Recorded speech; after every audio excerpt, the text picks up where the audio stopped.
பரிசுத்த சத்தம் எங்கள் மத்தியில் வெளிப்படட்டும். மனுஷ சத்தத்தை அல்ல தெய்வ சத்தத்தை கேட்கும்படி கர்த்தர் எங்களுடைய காதுகளை திறந்திரலும். வானத்தின் மன்னாவினால் கர்த்தர் எங்களை திருப்தியாக்கும். குருடும் செகிடுமான ஆவி எல்லாம் கடிந்து கொள்ளுகிறேன்.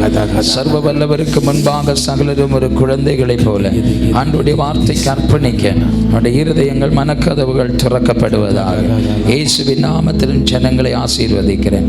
இந்த ராத்திரி உம்முடைய வார்த்தைக்கு விரோதமாக இருக்கிற சகல மானுஷிக அமானுஷிக அந்தகார வல்லமைகளை இயேசு கிறிஸ்துவின் நாமத்தில் நான் ஆத்தம் பண்ணுகிறேன். நீ மாறி நில் என்று உனக்கு கட்டளை கொடுக்கிறேன். ஆண்டவருடைய பரிசுத்த சத்தம் வெளிப்படட்டும். உம்முடைய நாம மகிமைப்படட்டும். அற்புதங்களை செய்யும் இயேசுவின் நாமத்தில் பிதாவே ஆமென். கைகளை உயர்த்தி சத்தமாய் நல்ல ஆமென் சொல்லுங்க பார்க்கலாம். ஆண்டவரும் இரட்சகருமான இயேசு கிறிஸ்துவின் நல்ல நாமத்தில் ஆசீர்வதிக்கப்பட்ட இந்த நல்ல இரவில் உங்களை வாழ்த்துகிறேன். ஆண்டவருடைய ஆமென் விசேஷித்த பிரசன்னத்தை அனுபவிக்க திரும்பவும் ஒரு நல்ல இரவும் கூடி சர்வ வல்லவர் நமக்கு தந்ததற்காக ஆண்டவருக்கு நன்றி செலுத்துகிறேன். கூடி வந்திருக்கிறேன் எல்லா கர்த்தருடைய பிள்ளைகளையும் இயேசுவின் நாமத்தில் வாழ்த்துகிறேன். கர்த்தர் நம்மை ஆசீர்வதிப்பாராக. கையை தூக்கி நல்ல ஆமென் சொல்லுங்க பார்க்கலாம். ஹல்லேலூயா. ஆமென். வாசிக்கலாம். கொரிந்தியர் நிருபம் 3ஆம் அதிகாரம் 16-17 வசனங்கள் நாம் நேற்றைக்கு தியானித்து நிறுத்தினோம். அதே வார்த்தைகளை நாம் தொடர்ந்து தியானிக்க போகிறோம். வேதத்தை திருப்பி ஆமென். 1 கொரிந்தியர் 3ஆம் அதிகாரம் 16-17 வசனங்கள் எல்லாரும் சேர்ந்து வாசிங்க பார்க்கலாம். பைபிள் இருக்கிற எல்லாரும் பைபிளை திருப்பிக் கொள்ளுங்க. அந்த வசனத்தை எல்லாரும் சேர்ந்து வாசிங்க பார்க்கலாம். நீங்கள் தேவனுடைய ஆலயமாய் இருக்கிறீர்கள் என்றும் தேவனுடைய ஆவி உங்களில் வாசமாய் இருக்கிறார் என்றும் அறியாதீர்கள். நாம் நேற்றைக்கு தியானித்தோம். அப்போஸ்தலனாகிய பவுல் கொரிந்து சபைக்கு எழுதின நிருபம், கொரிந்தியர் நிருபம் எழுதினது பவுல், எழுதப்பட்டது கொரிந்த சபைக்காக. எழுதினுடைய நோக்கம் திருச்சபையை கிறிஸ்துவுக்குள் வளர்த்த வேண்டும் என்கிற நோக்கமும், கொரிந்திய சபைக்குள் இருக்கிற டிஸார்டரிங் சிஸ்டத்தை ஆர்டர் ஆக்க வேண்டும் என்கிறதற்காகவும் பவுலின் நிருபத்தை எழுதினார் என்று வாசித்தோம். திருச்சபைகளில் நிறைய ஒழுக்கக்கேடுகள் இருக்கிறது. அந்த ஒழுக்கக்கேடுகளை ஒழுங்குபடுத்துறதுக்காகத்தான் நிருபங்களில் பல வேத வசனங்களையும் தேவனுடைய ஆமென் தீர்க்கர்கள் தேவனுடைய மனிதர்கள் எழுதி வைத்திருக்கிறார்கள். நம்மை சீர்படுத்தும்படி தேவனுடைய வார்த்தைக்கு அப்படியே அர்ப்பணிக்கிறவர்களும் வார்த்தையை அப்படியே கேட்டு அதற்கு கீழ்ப்படுகிறவர்களும் தான் ஆசீர்வதிக்கப்படுவார்களே தவிர அல்லாதவர்கள் ஒரு நாள் ஆசீர்வதிக்கப்பட மாட்டார்கள். ஆண்டவருடைய வார்த்தை சொல்லியிருக்கிறது, வேதத்தை கேளாதவனுடைய ஜெபம் அவருக்கு அருவருப்பானது என்று சொல்லப்பட்டிருக்கு. அப்படின்னா வசனத்தை கேட்காம யார் என்னதான் மண்டை உடைச்சு ஜெபம் பண்ணாலும் கர்த்தர் உங்களுடைய விண்ணப்பத்தை ஆண்டவர் கேட்க மாட்டார். ஆண்டவர் கேட்க மாட்டார். சாத்தான் கேட்பானா இருக்கலாம், கர்த்தர் கேட்க மாட்டார். ஆண்டவருடைய வசனத்துக்கு கீழ்ப்படிந்து ஜெபிக்கிறவர்களுக்கு மட்டும்தான் அற்புதங்கள் நடக்கும். ஆமென் சொல்லுங்க பார்த்தலாம். அவங்க விண்ணப்பத்துக்கு மட்டும்தான் ஆண்டவர் பதிலை தருவார். இந்த ராத்திரியும் சர்வ வல்லவருடைய சத்தத்துக்கு நம்முடைய செவிகள் சாய்க்கப்படட்டும். கர்த்தர் நம்மை ஆசீர்வதிப்பார். கொரிந்திய நிருபத்தில் நிறைய சீர்கேடுகள் ஒழுக்கக்கேடுகள் இருந்தது. ஒழுக்கக்கேடுகள் எல்லாம் ஒழுங்குபடுத்துகிறதற்கு பவுல் ஆமென் இந்நிருபத்தை கொரிந்திய சபைக்கு எழுதினார் என்றும், இது கொரிந்து சபைக்காக மாத்திரமல்ல அவரை தொழுது கொள்ளுகிற எல்லாருக்காகவும் எழுதப்பட்டது என்றும் இந்த இடத்துல சொல்லப்பட்டிருக்கிறது. அப்படின்னா கொரிந்து சபைக்காக மாத்திரம் அல்ல, நமக்காகவும் கூடி இந்த வார்த்தை எழுதப்பட்டது என்கிறது தெளிவாகிறது. ஒரு ஆமென் சொல்லுங்க பார்க்கலாம். ஹல்லேலூயா.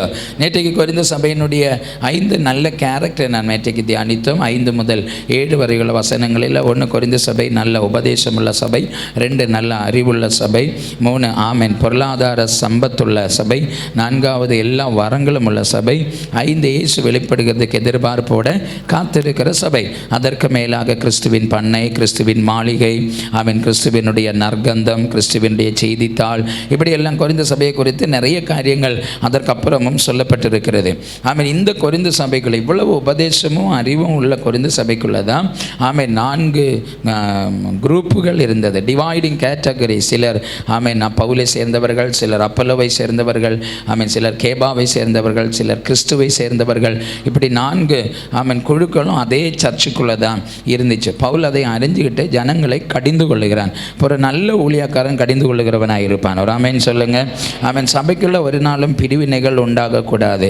ஆமென். அப்படி பிரிவினைகளை உண்டு பண்ணவோ பிரிவினைகள் ஆமென் கொண்டு வரவோ நீங்கள் செய்தீங்கன்னா ஆமென் நீங்கள் சபிக்கப்பட்டவர்கள். ஆண்டவருடைய வார்த்தை சொல்லி இருக்கிறது.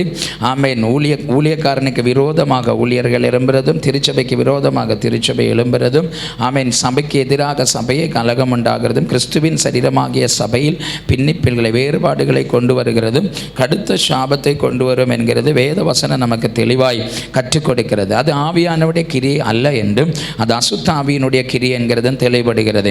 ஆமேன். ஆவியானவர் ஒரு நாளும் பின்னிப்படையவில்லை. அவர் ஆமேன் ஐக்கியமுள்ளவராய்த்தான் ஆவியானவர் இருக்கிறார். ஆமேன். ஆவியானவருடைய சுபாவங்கிறது, ஹோலி ஸ்பிரிட்டினுடைய கேரக்டருங்கிறது ஆமேன் தாழ்மையும் வினயமும் அந்த ஆண்டோடைய கிருபை. ஆமேன். பரிசுத்த ஆவியானுடைய சுபாவங்கிறது தாழ்மையை தரித்துக் கொள்ளுதல், ஐக்கியத்தை கொள்ளுதல், ஆமேன் பிரிவினைகள் இல்லாதிருத்தல். இதெல்லாம் தான் பரிசுத்த ஆவியானுடைய கேரக்டர். பரிசுத்த ஆவி உள்ளவன் அப்படித்தான் இருப்பான். ஸோ சபைக்குள்ள ஒரு நாளும் பிரிவினைகள் இருக்கக்கூடாது. நான் நேற்றைக்கே சொன்னேன், ஒரு மனம் இல்லாத இடத்துல பரிசுத்த ஆவியானவர் இறங்க மாட்டார். ஒரு மனம் உள்ள இடத்துல மட்டும்தான் பரிசுத்த ஆவியானவர் இறங்குவார். ஸோ சபை எப்பொழுதும் பிரிவினைகள் இல்லாமல் ஐக்கியத்தோடு இருக்க வேண்டும். ஐக்கியத்தோடு இருக்கிற ஒரு திருச்சபையில் தான் ஆவியானவருடைய அசைவாடுதலை நான் பார்க்க முடியும். ஒரு ஆமேன்னு சொல்லுங்க பார்க்கலாம். ஸோ சபைக்குள்ள ஒரு நாளும் குரூப்பிசம் எழும்பக்கூடாது. ஆமே. நான் 24 வருடங்கள் சபை ஊழியத்தில் இருந்து ஆண்டோடைய ஊழியங்களை செய்கிறேன். 19வது வயதில் நான் சபை ஊழியத்தை ஸ்தாபித்தேன். 19 வயதிலிருந்து ஆமேன் 7 சபைகளை ஆமேன் திருமணம் ஆகிறதுக்கு முன்னாடியே 7 சபைகளை நிறுவ கர்த்தர் கிருபை தந்தார். திருமணம் ஆனதுக்கப்புறம் ஒரு சர்ச்சை தான் ஸ்டார்ட் பண்ணியிருக்கேன். அப்படின்னா திருமணம் ஆனதுக்கப்புறம் எனக்கு ஆவிக்கிற ஸ்பீடை நீங்கள் யோசிச்சு பாருங்க. இல்லையா? அதுக்கு முன்னாடி ஆமேன் 7 சபைகளை சிஸ்டர் பார்க்குறீங்க. இல்லையா?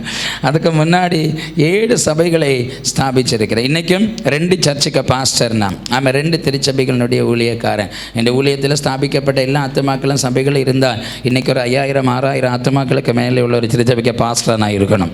ஹல்லேலூயா. ஆமாம். நான் சபை ஊழியத்தில் இருந்து கொண்டு தான் மற்ற ஊழியங்களை எல்லாமே நான் செய்து கொண்டு இருக்கிறேன். ஸோ சபை ஊழியத்தில் இருக்கிற வரைக்கும் நான் பார்த்தது, திருச்சபையில் ஒரு நாளும் பிரிவினை உண்டாக நான் அனுமதிக்கவே மாட்டேன். ஆமேன். சண்டை போட்டிருக்கிற யாராவது இருந்தால் ஒன்றில் ஒன்றாக வச்சிருவேன். அப்படி ஒன்றாக மனசு இல்லைன்னா அவுட். ஹல்லேலூயா. ஆமேன். நீ சர்ச்சிலே இருக்காத, போயிரு. ஆமேன். நீ ஒரு ஆள் இருக்கிறதுனால மற்றொரு ஆளுக்கு ஆசீர்வாதத்துக்கு தடை ஆயிரும். நீ ஒரு ஆள் இல்லாமல் போனதுனால சபை வளராமல் இருக்கவும் செய்யாது, சபை வளரவும் செய்யும். இருந்தால் நீ ஐக்கியமாயிரு, இல்லைன்னா அவுட்டு, போயிரு.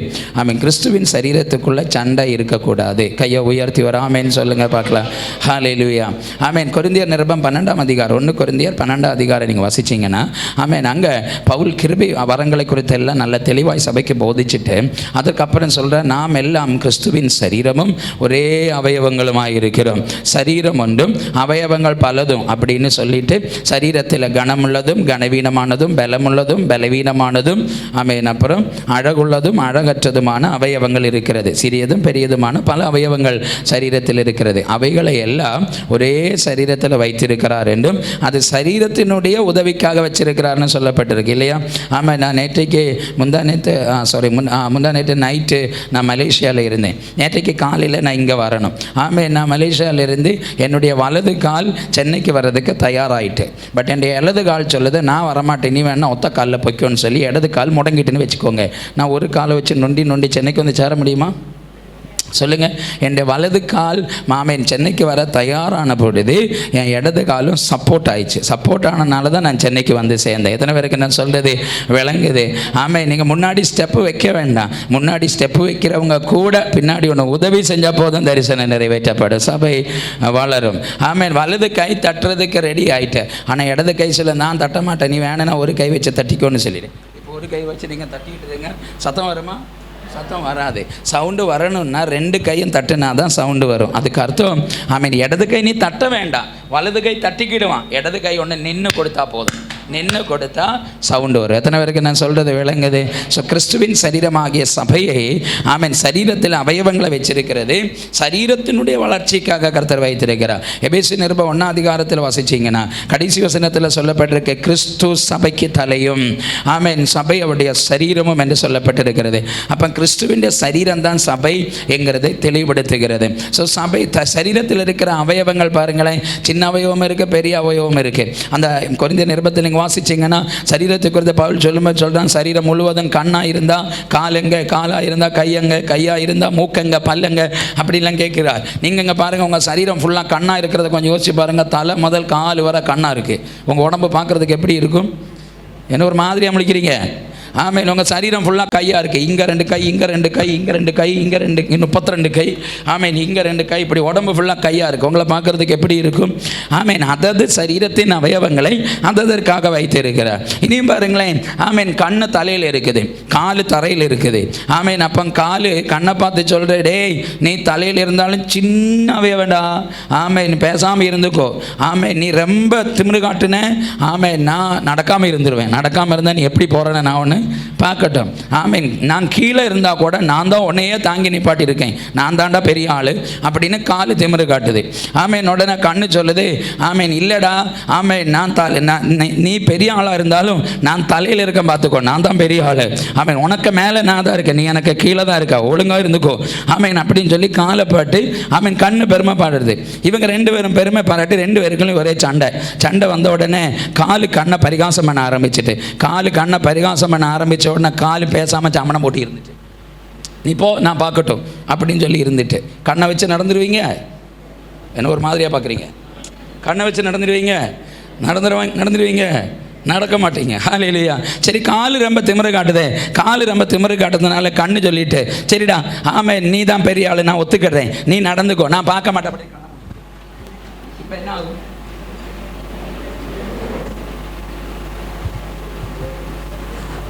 இதுதானே நடக்கும்.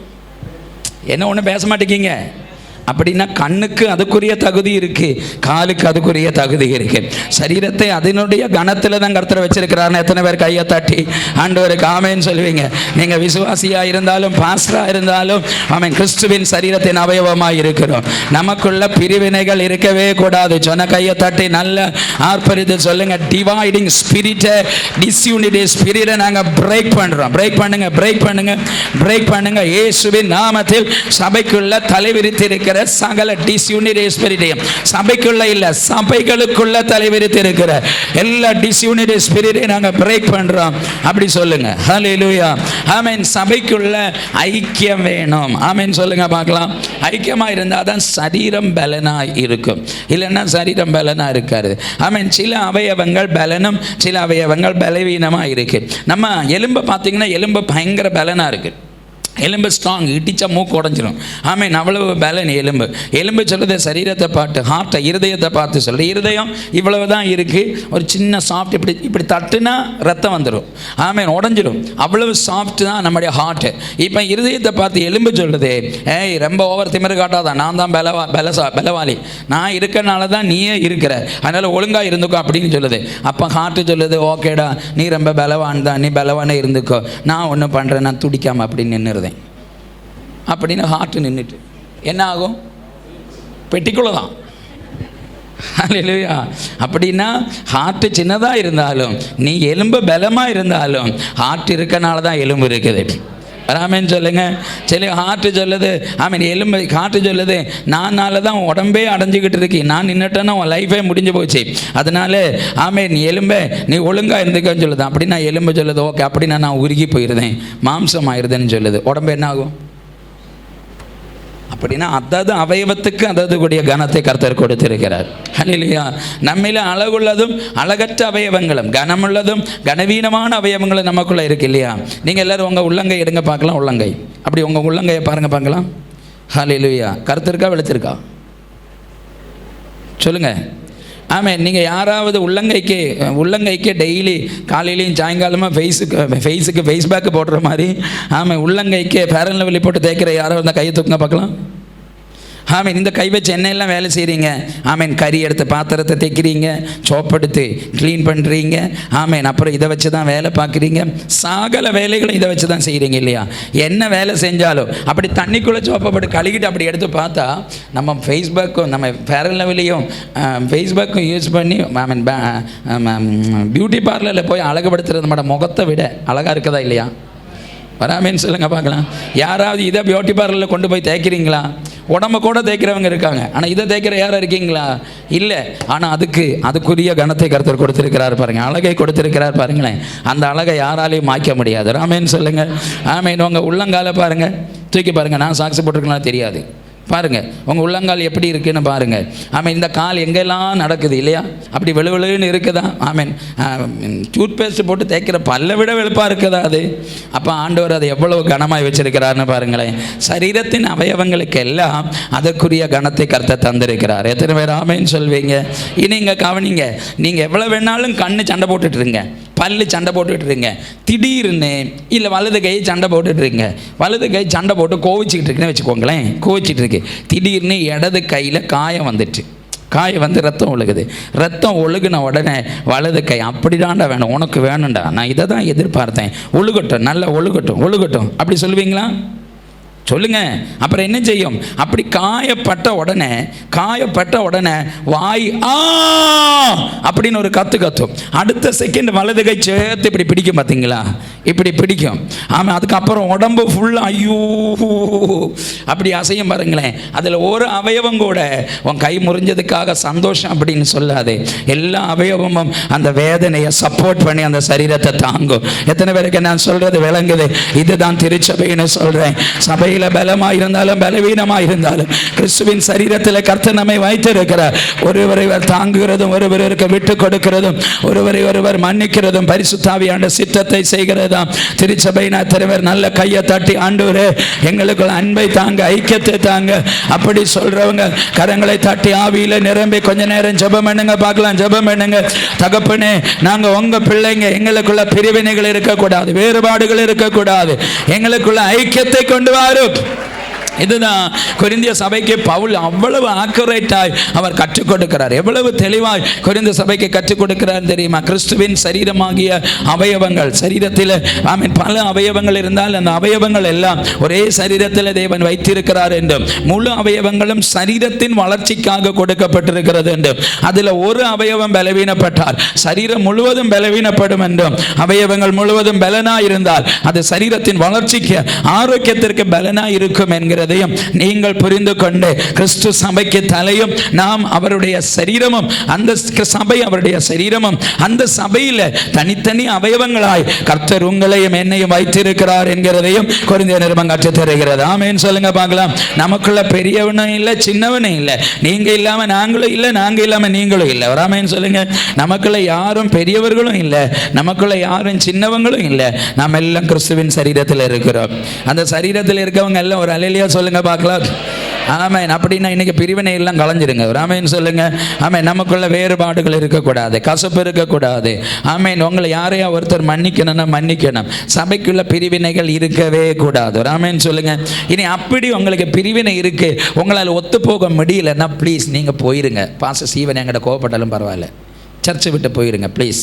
ஆமாம், நீங்கள் ஒரு ஆள் போனதுனால 1000 பேர் உள்ளே வர்றதுக்கு ரெடியாக இருப்பாங்க. உங்களுக்கு தெரியுமா? நீங்கள் ஒரு ஆள் இருக்கிறது 1000 பேருக்கு தடையாக இருக்கும். பரிசுத்த ஆவியானவர் இறங்குறதுக்கு தடையாக இருக்கிற நீங்கள் ஒரு ஆள் சர்ச்சில் இருக்கிறத விட இல்லாமல் இருக்கிறது பெட்டர். ஆமென். பரிசுத்த ஆவியானவர் அந்த ஃப்ளோனஸை சர்ச்சுக்குள்ளே தடைப்படுத்த, சர்ச்சுக்குள்ளே பிரிவினை இருக்கக்கூடாது. 24 வருட ஊழியத்தில் யார் சண்டை போட்டாலும் ஒன்றில் நான் கை கொடுக்க வச்சுருவேன்.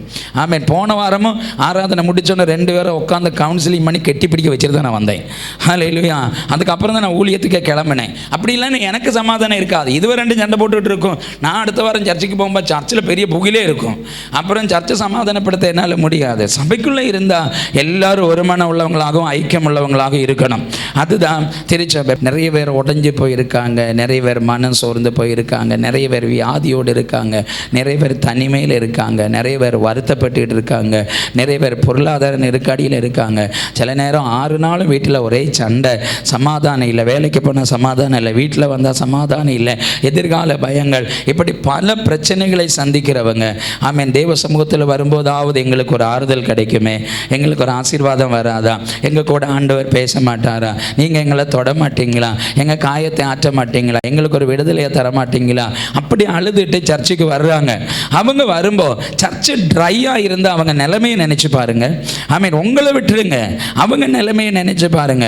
அவங்க ஆண்டவர் என் கூட பேச மாட்டாரா, என்னை தொட மாட்டாரா, ஆமென், கொஞ்ச கொஞ்சம் தேவ பிரசன்னத்தில் இருக்குமா, சமாதானம் கிடைக்காதா, அந்த நிலைமையில தான் அவங்க சர்ச்சுக்கு வர்றாங்க. அவங்க வரும்போது ஆவியானவர் இறங்கலைன்னா அந்த இருதயங்களுக்கு வலியை நீங்கள் எப்போ அதை யோசிச்சு பார்த்துருக்கீங்களா? அப்படி வந்துட்டு போனவங்களை நீங்கள் யோசிச்சு பாருங்க. நம்ம காரணம் மற்றொரு ஆளுக்கு ஆசீர்வாதத்துக்கு தடையே இருக்கக்கூடாது. எத்தனை பேருக்கு நான் சொல்றது விளங்குது? ஆமீன். சபையில் நடக்கிற காரியங்களை நான் இன்னைக்கு சொல்லிட்டு இருக்கிறேன். ஆமீன். கொரிந்திய சபையில் இப்படி எல்லாம் இருந்துச்சு. அதனால தான் பவுல் சபையை ஒழுங்குபடுத்துகிறார். இன்னைக்கு ராத்திரியும் ஆவியானவர் உங்களை ஒழுங்குபடுத்துகிறார். ஆமீன். உங்களால் மற்றொரு ஆத்மா பாதிக்கப்படக்கூடாது. சர்ச்சில் வர்ற அத்தனை பேரும் ஆசீர்வதிக்கப்படணும். ஆமீன் சொல்லுங்க. பல கேள்விக்குறிகளோடு வர்றாங்க. அவங்க மேல ஆவியானவர் இறங்கினா மட்டும்தான் ஹீலிங் நடக்கும், டெலிவரன்ஸ் நடக்கும். ஒரு ஆகான் இஸ்ரவேல் ஜனங்களுக்கு முழு தோல்விக்கும் காரணமாய் மாறினா பார்த்தீங்களா? நம்ம ஒரு ஆள் தேவ பிரசனை இறங்குறதுக்கு தடையா இருக்கக்கூடாது. சர்ச்சுக்கு வரும்போதெல்லாம் நீங்க சொல்லுங்க, ஆமீன் ஆண்டவரே, நான் மற்றவங்க ஆசீர்வாதத்துக்கு தடையா இருக்கக்கூடாது, அவங்க வியாதி சுகமாறதுக்கு தடையா இருக்கக்கூடாது, ஆவியானவர் இறங்குறதுக்கு தடையா இருக்கக்கூடாது, ஏன் பாவம் நீங்க கிரியை செய்யறதுக்கு தடையா இருக்கக்கூடாது. என்னை பலிப்பொருளாய் நம்முடைய சமூகத்தில் அர்ப்பணிக்கிற ஆண்டவரே, நீங்க இறங்கி ஜனங்களை தொடணும் ஆண்டவரே. அப்படி நீங்க ஜெபம் பண்ணிட்டு வாங்க. அப்படி ஆலயத்துக்கு வந்தா சர்வ வல்லவர் பலமாய் இறங்கி கிரியை செய்வார். எத்தனை பேர் ஆமேன்னு சொல்வீங்க? உங்களால முடியும். நான் கையை உயர்த்தி சில நிமிடங்கள் ஜெபம் பண்ணுங்க பார்க்கலாம். அப்பா, எங்களுக்குள்ள இருக்கிற பிரிவினைகள் எல்லாம் வெளியே போட்டு ஆண்டவரேன்னு சொல்லுங்க. நான் காரணம், ஒரு ஆள் ஆசீர்வதிக்கப்பட தடையா இருக்கக்கூடாது ஆண்டவரே, என்ன மன்னிங்க ஆண்டவரே. அப்படி நீங்க ஜெபம் பண்ணுங்க. கையை உயர்த்தி ஜெபம் பண்ணுங்க. கைகளை உயர்த்தி உடரபல ஹஸ்மனல ரப ஷேகேனி அந்தரல ரபல பிரபதிபிரி அர்த்தனல ரபன பிரௌடபரபடதன அந்தரட்சநாதர கடக சேகல் மரியா. உங்க சரீரத்தின் அவயவமாய் நாங்க இருக்கிறோம். ஒரு அவயவம் பழுதானால் அது சரீரத்துக்கு முழுவதும் கேடு வருத்தும். ஆமென். ஒரு அவயவம் பலவீனம் பலனானால் அது சரீரத்துக்கு முழுவதும் ஆரோக்கியமாய் மாறும். எங்களுடைய கிறிஸ்துவின் சரீரமாகிய அவயவங்களில் நாங்க யாரும் பலவீனர்களாக கூடாது, பலவான்களாக இருக்கணும். எங்களை பலப்படுத்துங்க ஆவியானவரேன்னு சொல்றவங்க நல்ல சத்தத்தை உயர்த்தி கைகளை தட்டி ஹரபா ஷேகேனியா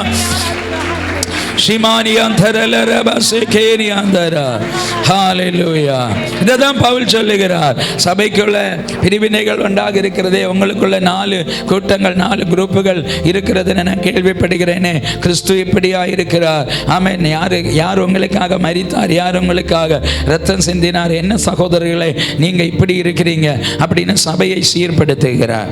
ஆமென். அதுக்கப்புறம் ஜாதிகளிலும் சொல்லப்படாத பாவங்கள் சபைக்குள் இருக்கிறது கடிந்து கொள்ளுகிறார். இதெல்லாம் செஞ்சுட்டு 3:16 வரும்போது பவுல் சொல்லுகிறார், ஆமென், ஒரு ஊழியக்காரன் செய்கிற வேலை, அவனவன் செய்கிற வேலைப்பாடுகளை குறித்து தெளிவுபடுத்தி வரும்பொழுதுதான் பவுல் சொல்லுகிறார், நீங்கள் தேவனுடைய ஆலயமாயும் தேவனுடைய ஆவியானவர் உங்களுக்குள் வாசம் பண்ணுகிறார் என்றும் நீங்கள் அறியீர்களா.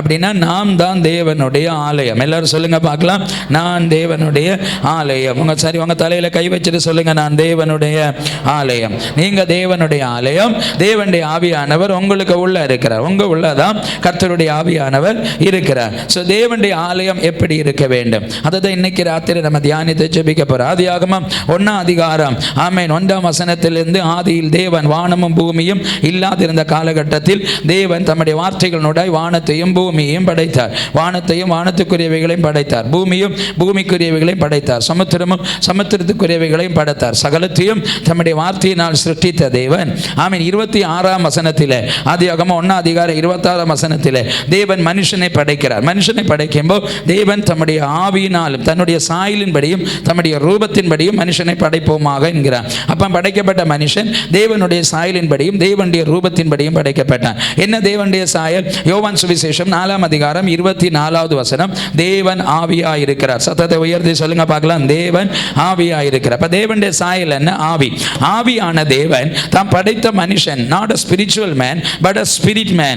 ஆமென். ஆதியாகமம் 1:26 அவர் ஆவிக்குரிய மனுஷனை அல்ல படைத்தது, ஆவி மனுஷனை படைத்தார். எல்லாரும் சொல்லுங்க பார்க்கலாம், ஆவி மனுஷனை படைத்தார். தேவன் படைத்த ஆதியாகமம் 1 படைத்த மனுஷன் ஸ்பிரிட் மேன், ஆவி மனுஷன். அந்த ஆவி மனுஷனை 2 மண்ணினால் ஒரு ஆமென் பொம்மையை உருவாக்கி, ஒரு சரீரத்தை உருவாக்கி தம்முடைய சுவாசத்தை ஊதி மீன்ஸ் ஆமென் 1:26 படைத்த ஆவி மனுஷனை 2 ஊதி ஸ்தாபித்தார். அப்படிதான் மனுஷன் ஜீவனுள்ள ஆத்மாவாய் மாறினான். ஆதியாகமம் 1:26 நாம் வாசிக்கும் அங்க சொல்லப்பட்ட இருக்கிற தேவனாய கர்த்தர் தம்முடைய சாயலின்படியும் ரூபத்தின்படியும் மனுஷனை உண்டாக்குவோமாக. இங்கிலீஷில் மேன், தமிழில் மனுஷன் என்ன பயன்படுத்தப்பட்டிருக்கு. எபிரேய பைபிளில் ஆடம் என்கிற வார்த்தை தான் பயன்படுத்தப்பட்டிருக்கு. ஆடம் என்கிற வார்த்தைக்கு ஒரு அர்த்தம், மனுஷனுங்கிறது தான் ஒரு அர்த்தம். ஆமென். ஆடம் என்கிற வார்த்தை தான் பயன்படுத்தப்பட்டிருக்கு. ஆடம் என்கிற வார்த்தையினுடைய பிக்டோகிராஃபில் மீனிங், ஆமென், எபிரேய எழுத்துக்களில் எல்லாம் ஒவ்வொரு எழுத்துக்கும் ஒவ்வொரு ஆழமுள்ள அர்த்தங்கள் உண்டு.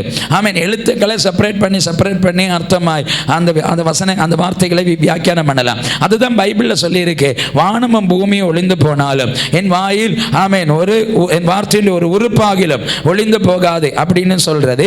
ஆமென். எபிரேய எழுத்தினுடைய ஒவ்வொரு வரைக்கும் ஒவ்வொரு அர்த்தம் இருக்கு. அந்த எபிரேய அர்த்தத்தை குறித்து தான் ஆண்டவர் அந்த வார்த்தைகளை சொன்னது. எபிரேய வார்த்தை தேவனுடைய வேர்டு, வேர்ட் ஆஃப் காட், தேவனுடைய லாங்குவேஜ் அப்படின்னு சொல்லப்பட்டிருக்கு. ஆமென். உங்களுக்கு தெரியுமா லாங்குவேஜில் ஒரு ஸ்பிரிட் இருக்குன்னு உங்களுக்கு தெரியுமா? லாங்குவேஜில் ஒரு ஸ்பிரிட் இருக்குன்னு தெரியுமா? நாடு ஃபுல்லாக, அவன் உலகம் ஃபுல்லாக செதறி கிடந்தாலும் தமிழ் பேசுகிறவங்க தண்டிடத்தில் தலை உயர்த்தி சொல்கிறேன் பாருங்க, நான் தாண்டா தமிழன். சொல்கிறீங்களா? என்ன ஒரு மாதிரி உட்காந்துருக்கீங்க? சொல்கிறீங்களா இல்லையா? நான் தமிழன். ஆமாம். மலையாளி எங்கே போனாலும் சொல்லுவான், நான் மலையாளிடா அப்படின்னு சொல்லுவான். அந்த லாங்குவேஜுக்குள்ள ஒரு ஸ்பிரிட் இருக்கு, உங்களுக்கு தெரியுமா? அதே மாதிரி எபிரேயங்கிறது காட்ஸ் லாங்குவேஜ். அப்புறம் எபிரேயத்துக்குள்ள காட் ஸ்பிரிட்டு. ஆனால் புதிய ஏற்பாடு எழுதப்பட்ட க்ரீக்கு தெரியுமா? க்ரீக்கில் இருக்கிற அந்த லாங்குவேஜ் ஸ்பிரிட்டு தெரியுமா? க்ரீக்கை கண்டுபிடிச்சதும், க்ரீக்கில் இந்த க்ரீக்கு பாஷைகள் எழும்பி வந்ததும், க்ரீக்கு ஸ்பிரிட்டில் வடிகிறதும் எல்லாம் ஆமென், அரிஸ்டாட்டில், சாக்ரட்டிஸ் அப்படிங்கிற தத்துவ ஞானிகளினுடைய ஸ்பிரிட்டு. அக்காலகட்டத்தில் எழும்பின கிரேக்க தத்துவ ஞானிகள் தான் அரிஸ்டாட்டில், சாக்ரட்டிஸ், ஆமென், இப்படியுள்ள ஆமென் பெரிய தத்துவ ஞானிகள். அவங்க மூலம் இந்த கிரீக் லாங்குவேஜ் உலகத்தில் ப்ரொடியூஸ் ஆகி வந்துச்சு. ஆமேன். அவங்களுக்குள்ள இருக்கிற ஸ்பிரிட் என்னன்னு தெரியுமா? ஹோமோசெக்சுவல். ஆமேன். அவங்க இயற்கைக்கு எதிரான, தேவனுக்கு எதிரான பாவங்களில் ஆமேன் ஈடுபடுகிறவங்க தான் இப்படி உள்ள சபாவம். அப்போ அவங்க லாங்குவேஜில் அப்படி ஒரு ஸ்பிரிட் இருக்குமா இருக்காதா? அதுதான் புதிய ஏற்பாடு சபை முழுவதும் பாவத்தில் கிடக்க காரணம். உங்களுக்கு விளங்கிச்சா? நம்ம நியாயப்பிரமாணத்தை குறை சொல்கிறோம், ஆமேன், அப்புறம் கிருபையை நம்ம அங்கீகரிக்கிறோம். ஆனால் உங்களுக்கு தெரியுமா? ஆமேன், பிலோ, ஆமேன், பிலோ, ஆமேன், ஒரு 80 90க்கு பின்னாடி, முன்னாடி இல்லை, 90க்கு முன்னாடி ரட்சிக்கப்பட்ட யாராவது இருந்தா, 89 85 80 அந்த காலகட்டத்தில் ரட்சிக்கப்பட்ட யாராவது இருந்தீங்கன்னா கை தூக்குங்க பார்க்கலாம். Very good, thank you. நீங்கள் அந்த காலத்தில் ரட்சிக்கப்பட்டீங்க. ஹல்லேலூயா, ஆமென். நல்ல கை தூக்க பார்க்கட்டும், நான் பார்க்கட்டும். ஹல்லேலூயா. நீங்கள் ஆவிக்குரிய சர்ச்சைக்கு போனவங்க தானே? ஆவிக்குரிய சர்ச்சைக்கு போனவங்க தானே? அன்னைக்கு இருக்கிற தெய்வ பயம், அன்னைக்கு இருக்கிற பரிசுத்தம், அன்னைக்கு இருக்கிற ஆவிக்குரிய அனுபவம், அன்னைக்கு ஊழியக்காரனுக்கு கொடுக்கிற கனம், மரியாதை இன்னைக்கு சர்ச்சில் இருக்குதாங்க? இருக்குதா? அப்போ அதுக்கு அர்த்தம் என்ன? புதிய தலைமுறை என்ன செஞ்சுட்டு கெட்டு போயிட்டுன்னு அர்த்தம். உங்களுக்கு தெரியுமா? ஆமேன். நான் 1888 89 ரட்சிக்கப்பட்டவன், சின்ன பிள்ளை. ஆமேன். அன்னைக்கு எங்களுக்கு நல்ல வீடெல்லாம் கிடையாது, சின்ன குடிசை தான், பார்த்துக்கோங்க. இவ்வளவு தான் எங்கள் வீடே இருக்கும். ஆமேன். அதில் இப்படி ஒரு போர்ஷன் கிச்சன், அதுக்கப்புறம் இப்படி ஒரு போர்ஷன் பெட்ரூம். டோட்டல் வீடே இவ்வளவு தான். அதில் ஒரு போர்ஷன் கிச்சன், பாக்கி ஒரு போர்ஷன் தான் பெட்ரூமு. ஆமேன். வீட்டுக்கு வண்டி எல்லாம் கிடையாது. பஸ் ஸ்டாப்பில் இறங்குனா, பஸ்ஸுக்கு எப்போமாவது காத்திருக்கணும். பஸ் ஸ்டாப்பில் இறங்குனா ஆமேன், ஒரு 1-1.5 மணி நேரம் நடந்தால் தான் வீட்டுக்கு வர முடியும். அவ்வளோ தூரம் நடக்கணும். அந்த நாட்களில் எல்லா வெள்ளிக்கிழமையும் சாயங்காலம் எங்கள் பாஸ்டர் எங்கள் வீட்டுக்கு விசிட்டிங் வருவார். அவர் ஏற்கனவே 1-1.5 மணி நேரம் பஸ்ஸில் ட்ராவல் பண்ணி, அதுக்கப்புறம் பஸ் இறங்குற இடத்துல நல்ல வீடு இருக்குது, ஆனால் அங்கே தங்காமல் எங்கள் வீட்டுக்கு பெட்டி எடுத்துகிட்டு ஆடி மாதம் மழையை நனைஞ்சிட்டு அட்டைக்கடியும் கொண்டு ரத்தத்தை ஒழுக்கிட்டு வருவார். அவ்வளோ தூரம் நடந்து எங்கள் வீட்டுக்கு வருவார். சாயங்காலம் ஒரு 5-5:30 வருவார். பாஸ்டர் எல்லா வெள்ளிக்கிழமையும் வீட்டுக்கு வர்றதுனால எங்கள் அம்மா என்ன பண்ணுவாங்கன்னு தெரியுமா? ஆமேன். எங்கள் அம்மா அன்னைக்கு வெள்ளிக்கிழமை மத்தியானமே மத்தியானத்துக்கு மேலே ஆஃப் போட்டுருவாங்க. மத்தியானம் வரை தான் வேலை செய்வாங்க. ஆஃப் போட்டுட்டு மத்தியானத்துக்கு மேலே வீடெல்லாம் கூட்டி சாணி எடுத்து வீடெல்லாம் மெழுகி ஆமேன் விருத்தியாக்கி, ஒரு தூசி விழுந்தா இருக்கும் பாருங்களேன், அவ்வளவு க்ளீன் பண்ணி, ஆமேன், ஒரு சின்ன தூசி கூட இருக்காது, அவ்வளோ க்ளீன் பண்ணி சுத்தமாக வீடெல்லாம் சுத்தமாக்கி சாயங்காலம் ஒரு 5 மணி ஆகும்போது பாஸ்டர் பார்த்துக்கிட்டு இருப்போம். ஆமாம். எனக்கு இப்பவும் ஞாபகம் இருக்குது, நாய்க்கும் பூனைக்கெல்லாம் போய் பிரைஸ் லார்ட் சொன்னது எனக்கு ஞாபகம் இருக்குது. ஆமாம். காரணம் 5 மணி தாண்டிட்டுன்னா பாஸ்டர் வருவார். அதே நினப்பு, வீடு சைலண்டாக இருக்கும், சத்தம் கூட போடக்கூடாது, வீடு சைலண்டாக இருக்குது. ஏன்னா பாஸ்டர் வருவார். ஆமென். அதனால் வீட்டுக்குள்ளே சைலண்டாக ஒழுங்கமாக இருக்கணும். அவ்வளவு பயத்தோடு எங்களை வச்சுருந்தாங்க. ஆமென். 4 மணி 5 மணி தாண்டின உடனே கண்டிப்பாக பாஸ்டர் வர. அப்போ பாஸ்டர் வரும்போது யார் போய் முதல்ல பிரைஸ் லார்ட் சொல்லுவாங்க? ஆமென். அதுக்கு தான் சண்டை பார்த்துக்கோங்க. அதனால கேட்டை தட்டிக்கிட்டு என்னமாவது வரும், உடனே ஓடி போய் பிரைஸ் லார்ட்னு சொல்லுவான். சொன்னால் இது நாயாக இருக்கும். ஆமென். அடுத்து கேட்டு சவுண்டு கேட்கும், ஓடி போய் பிரைஸ் லார்ட்னு சொன்னால் அது பூனையாக இருக்கும். நிறைய முறை நாய்க்கும் பூனைக்கும் நான் பிரைஸ் லார்ட் சொல்லியிருக்கேன். எனக்கு ஞாபகம் இருக்கு.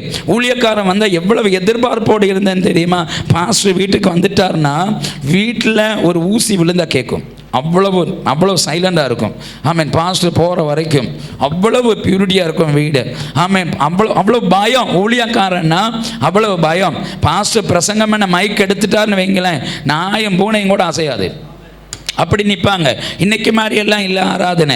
அன்றைக்கி 8 மணிக்கு சண்டே ஸ்கூல் பார்த்துக்கோங்க. எங்களுக்கு 8 மணிக்கு சண்டே ஸ்கூல். 8 மணினா 7:55 என்ட்ரு ஆகிருக்கணும். 8:10 வரக்கூடாது. 8:10 வந்தால் அன்றைக்கி எங்களுக்கு சாப்பாடு கிடையாது.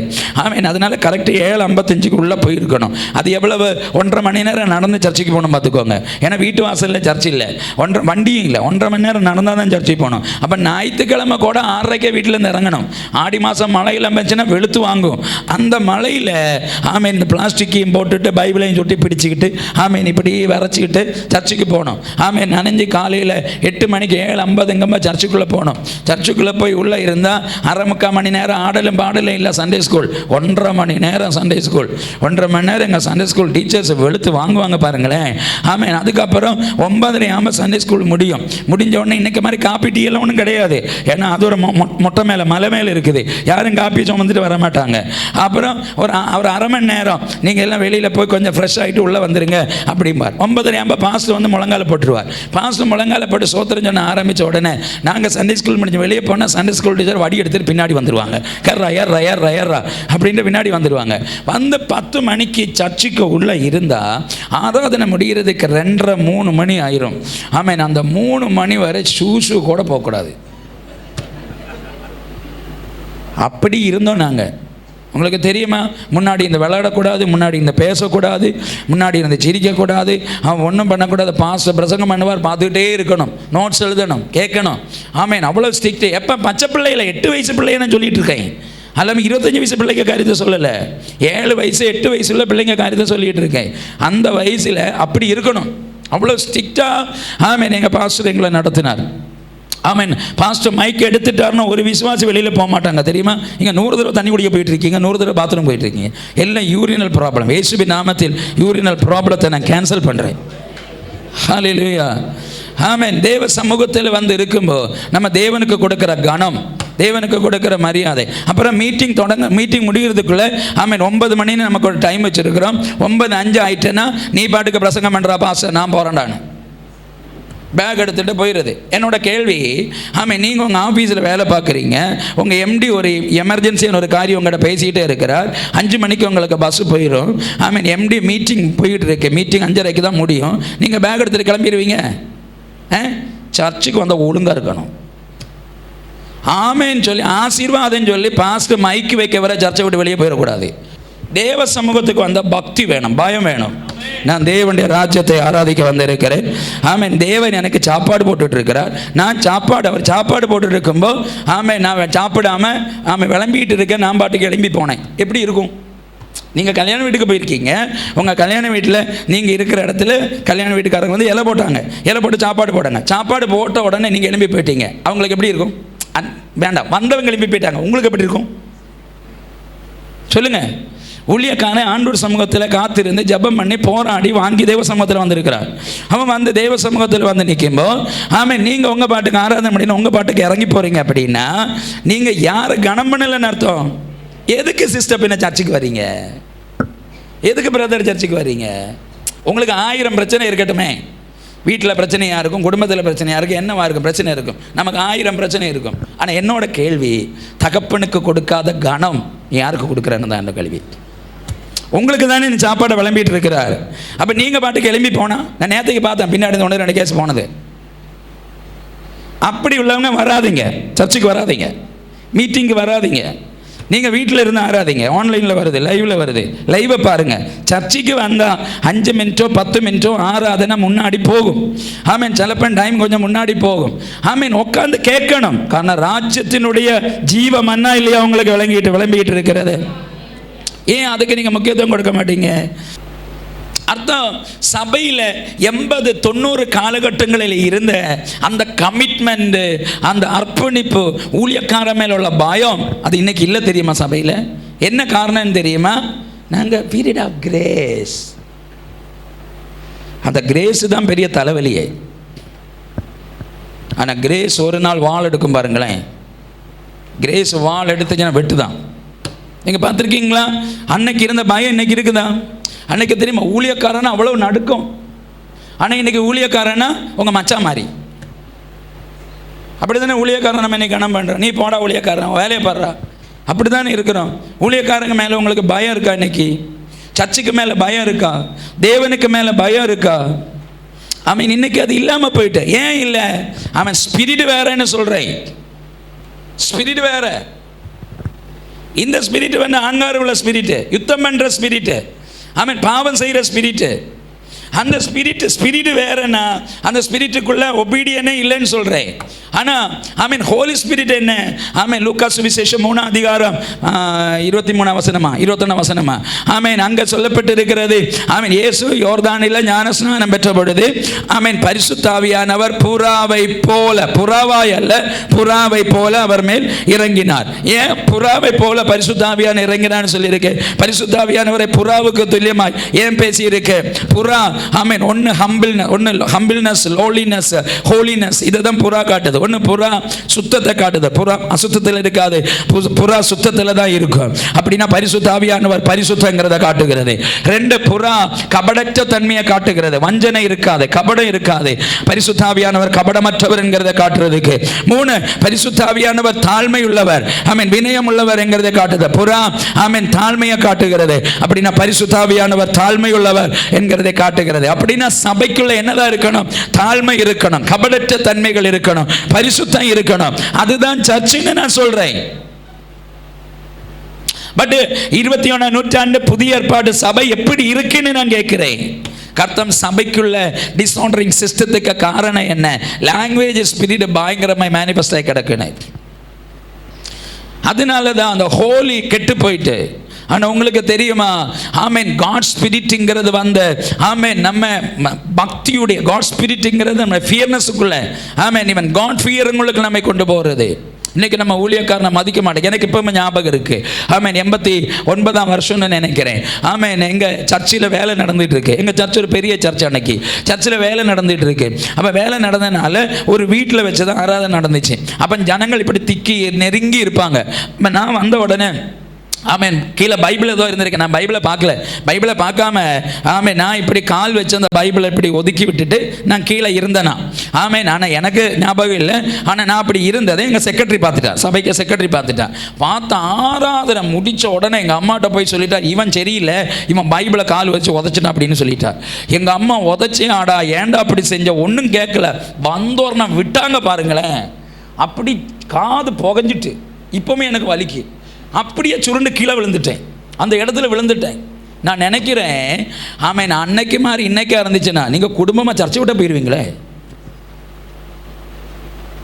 அன்னைக்கு ஊழியக்காரங்களுக்கு தான் முக்கியத்துவம், பிள்ளைக்கு முக்கியத்துவமே கிடையாது.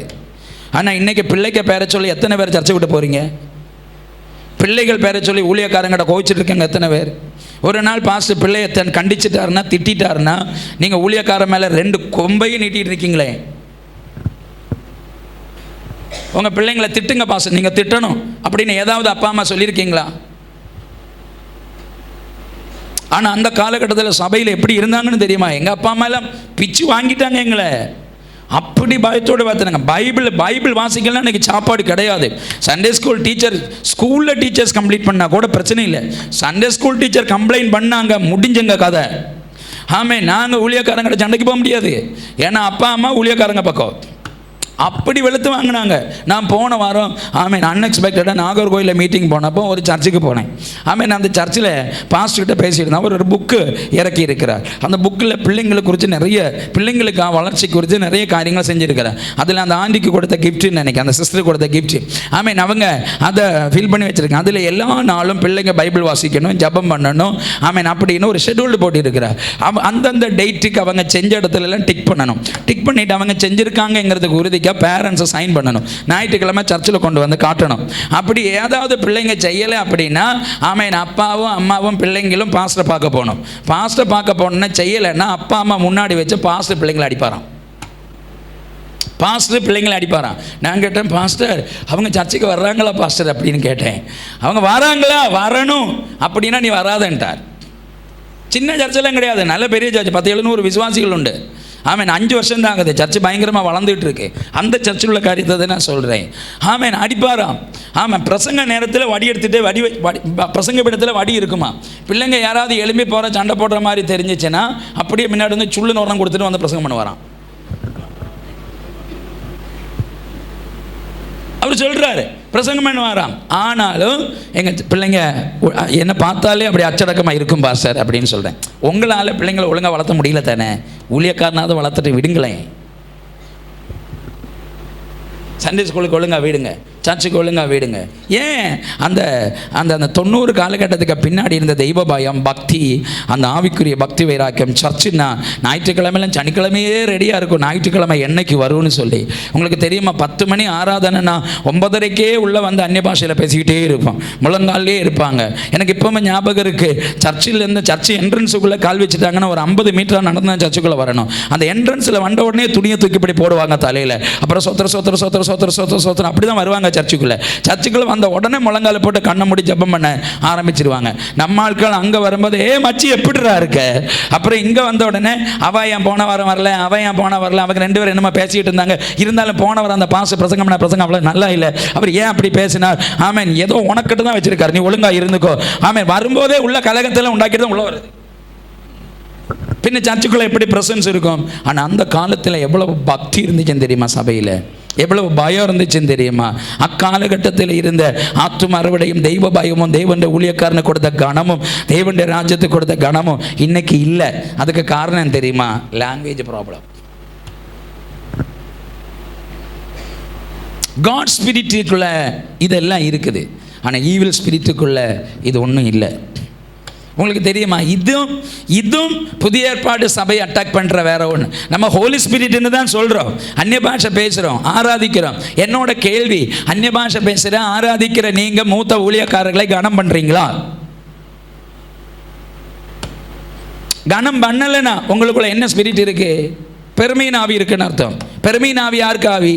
லூசிபர்.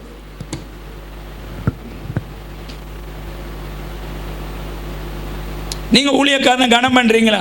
ஊழியக்காரனை கனம் பண்ணல, திமிரா இருக்கீங்கன்னா உங்களுக்குள்ள என்ன ஆவி இருக்குன்னு அர்த்தம்? லூசிபர் ஆவி இருக்கிறான்னு அர்த்தம். அப்படின்னா நீங்கள் அந்நிய பாஷை பேசுறது எப்படி? பரிசுத்த ஆவியில இல்லையா? பரிசுத்த ஆவி இல்லைன்னா விருட்சத்தை கனிகளினால் புரிந்து கொள்ளுங்கள். மாங்காய் மரம் தேங்காய் தராது, தேங்காய் மரம் மாங்காய் தராது. மாங்காய் மரம் மாங்காய் தான் தரும், தேங்காய் மரம் தென்னை மரம் தேங்காய் தான் தரும். அப்படின்னா பரிசுத்த ஆவியில் உள்ளவர்கள் பரிசுத்த ஆவியை தான் வெளிப்படுத்துவாங்க, அவங்க சுபாவத்தை தான் வெளிப்படுத்துவாங்க. அல்லாதவனுடைய சுபாவத்தை வெளிப்படுத்துவான். நம்ம எவ்வளோ பெரிய ஊழியக்காரனாக இருக்கட்டுமே, உலகம் இழக்கிற ஊழியக்காரனாக இருக்கட்டுமே, இன்டர்நேஷ்னல் ரிவைவல் பிரீச்சராக இருக்கட்டுமே, நம்ம அப்பாவுக்கு சுபாவம் மூத்த ஊழியர்களோட சுபாவம் கொஞ்சம் அப்படி தான். அவங்க கொஞ்சம் முடியலை நிறச்சிட்டு ஒரு மாதிரி தான் பேசுவாங்க, ஏன்னா வயசாயிட்டுல அப்படி தான் இருப்பாங்க. என்னோட கேள்வி, நம்ம இப்படி ஆகிறதுக்கு தானே அவங்க அப்படி ஆனாங்க, நம்மளை இப்படி ஒரு ஆளை மாற்றுறதுக்கு தானே அவங்க அப்படி மாறினாங்க, அப்படி ஆனாங்க.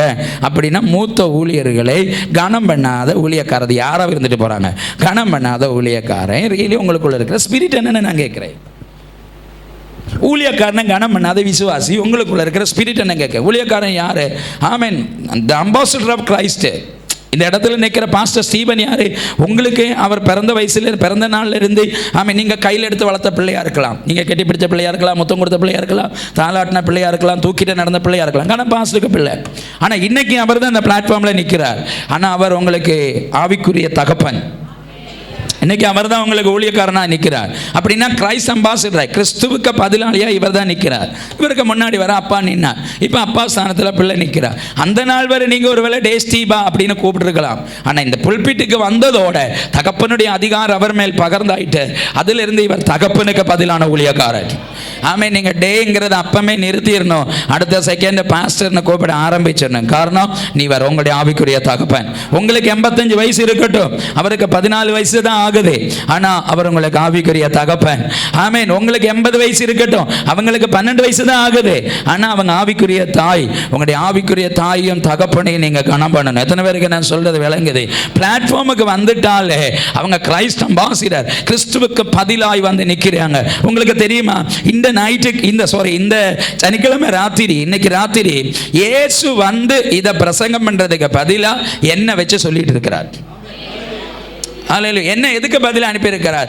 ராஜ்யத்தின் பிரதிநிதியாக என்னங்க அனுப்பியிருக்கிறார். எனக்கு எல்லா சர்ச்சிலையும் இறங்கி போய் ஆளா நின்று இப்படி பிரசங்கம் பண்ண முடியாது, அதனால எனக்கு ஆவியை நான் உனக்குள்ள தந்திருக்கிறேன், நீங்க ஒவ்வொருத்தராக போய் ஒவ்வொரு சர்ச்சில் போய் சொல்லுங்கன்னு அம்பாசிடரை வச்சிருக்கிறார். என்னை அங்கீகரிக்கல அப்படின்னா நீங்க யாரும் அங்கீகரிக்கலன்னு அர்த்தம்? இயேசுவை அங்கீகரிக்கலன்னு அர்த்தம். அப்படின்னா உங்க கிறிஸ்துவினுடைய அம்பாசிடர் தான் உங்க ஊழியக்காரன். ஆமேன். அவர் சொல்றதை நீங்க கேட்கல, அப்படி இல்லைன்னா ஆண்டவர் சொல்றதை நீங்க கேட்கலன்னு அர்த்தம். அவர் சொல்றதை நீங்க கேட்டீங்கன்னா ஆண்டவர் சொல்றதை நீங்க கேட்கிறீங்கன்னு அர்த்தம். எத்தனை பேருக்கு நான் சொல்றது விளங்குது? ஹல்லேலூயா. உங்களுக்கு தெரியுமா, ஆமென், சபை எங்கெல்லாமோ நிறைய சீர்கேடுகள் இன்னைக்கு நடந்துகிட்டு இருக்கு. சபையில் தெய்வ பயம் இல்லாமல் போயிட்டுங்கிறது இன்னைக்கு திருச்சபைகள் உணர்றீங்களா? ஆமென். சபை நிறைய சீர்படுத்தப்பட வேண்டி இருக்கிறது. சபையில் நிறைய மாற்றங்கள் வர வேண்டி இருக்கு. எழுப்புதல் உண்டாகும், ஆனால் எழுப்புதலுக்கு முன்னாடி பலிபீடம் செப்பனிடாம எப்படி அக்கினி இறங்கணும் நான் சொல்றேன். அக்கினி இறங்கணும்னா பலிபீடம் செப்பனிட்டே ஆக வேண்டும். அப்ப திருச்சபையில் நிறைய சீர்கேடுகள், ஒழுக்கக்கேடுகள் இருக்கு. அவைகள் எல்லாம் ஒழுங்குபடுத்தினா மட்டும்தான் திருச்சபையில் உயிர்மீழ்ச்சி உண்டாகும். God fearing நமக்குள்ள வேணும். நாம் கிறிஸ்துவின் சரீரத்தின் அவயவங்கள், அவருடைய பிள்ளைகள் என்கிற ஆமென் நினைவு நமக்கு எப்பவும் இருக்கணும். ஊழியக்காரனும் ஊழியக்காரியும் ஊழியர்களும் தேவன், அவங்க மட்டும் இல்லை, இங்கே ஊழியம் செய்கிற எல்லாரும் அவங்க தேவனுடைய பிரதிநிதிகள். தேவனுக்கு பதிலாக ஆமென் நிற்கிறாங்க. அவன் தேவனுடைய ராஜ்யம் அவங்களை அப்பாயின்மெண்ட் பண்ணியிருக்கு.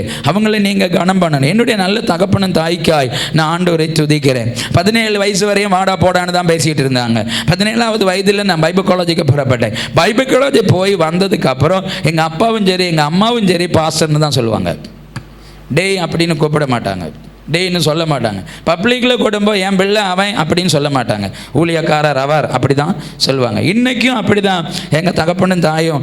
எங்கள் அம்மா இறக்குற நேரம் வரைக்கும் விசுவாசிகிட்ட வருமா என் பிள்ளை சஜிமோன் அப்படின்னு அவர் சொன்னதே இல்லை. நேர திருப்பி உங்கள் பாஸ்டர் சஜிமோன் அப்படின்னு தான் சொல்லியிருக்கிறார். உங்கள் ஊழியக்காரர் அப்படி தான் சொல்லியிருக்காங்க, பாஸ்டர்ன்னு தான் சொல்லுவாங்க. எங்கள் அப்பாவும் இப்பவும் அப்படி தான்.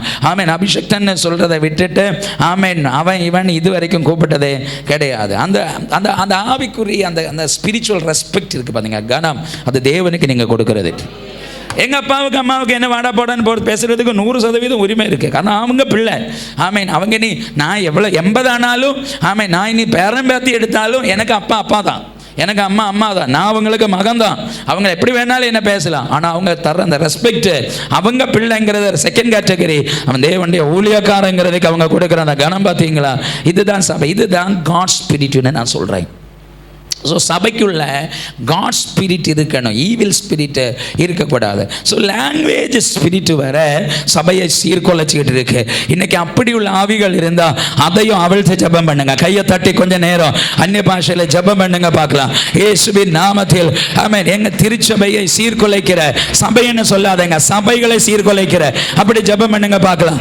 சபைகளை சீர்குலைக்கிற அசுத்தாவிகள், சபைகளை சீர்குலைக்கிற அந்தகார வல்லமைகள், சபைகளை சீர்குலைக்கிற ஆமென் விபத்துக்கள், விக்கினங்கள், மரண கண்ணிகள், ஆபத்துக்கள், ஆமென் வியாதிகள், சபைகளை சீர்குலைக்கிற அசுத்தங்கள், பரிசுத்தத்தை சீர்குலைக்கிற டிசார்டரிங் சிஸ்டம், அதெல்லாம் சபையிலிருந்து முறிக்கப்படட்டும். உம்முடைய சத்தத்துக்கு கீழ்ப்படுகிற, உம்முடைய பரிசுத்தத்தை கற்பணிக்கிற ஒரு தலைமுறை எழும்பட்டும். வைராக்கியமுள்ள ஒரு தலைமுறை எழும்பட்டும். பரிசுத்தமுள்ள ஒரு தலைமுறை எழும்பட்டும்.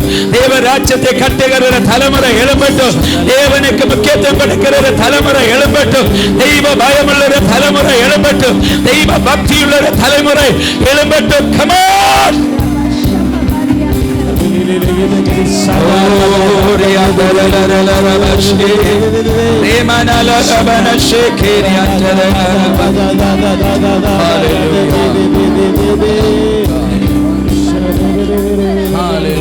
ஆண்டவரே, எங்களுடைய திருச்சபையை சீர்படுத்துங்க ஆண்டவரே.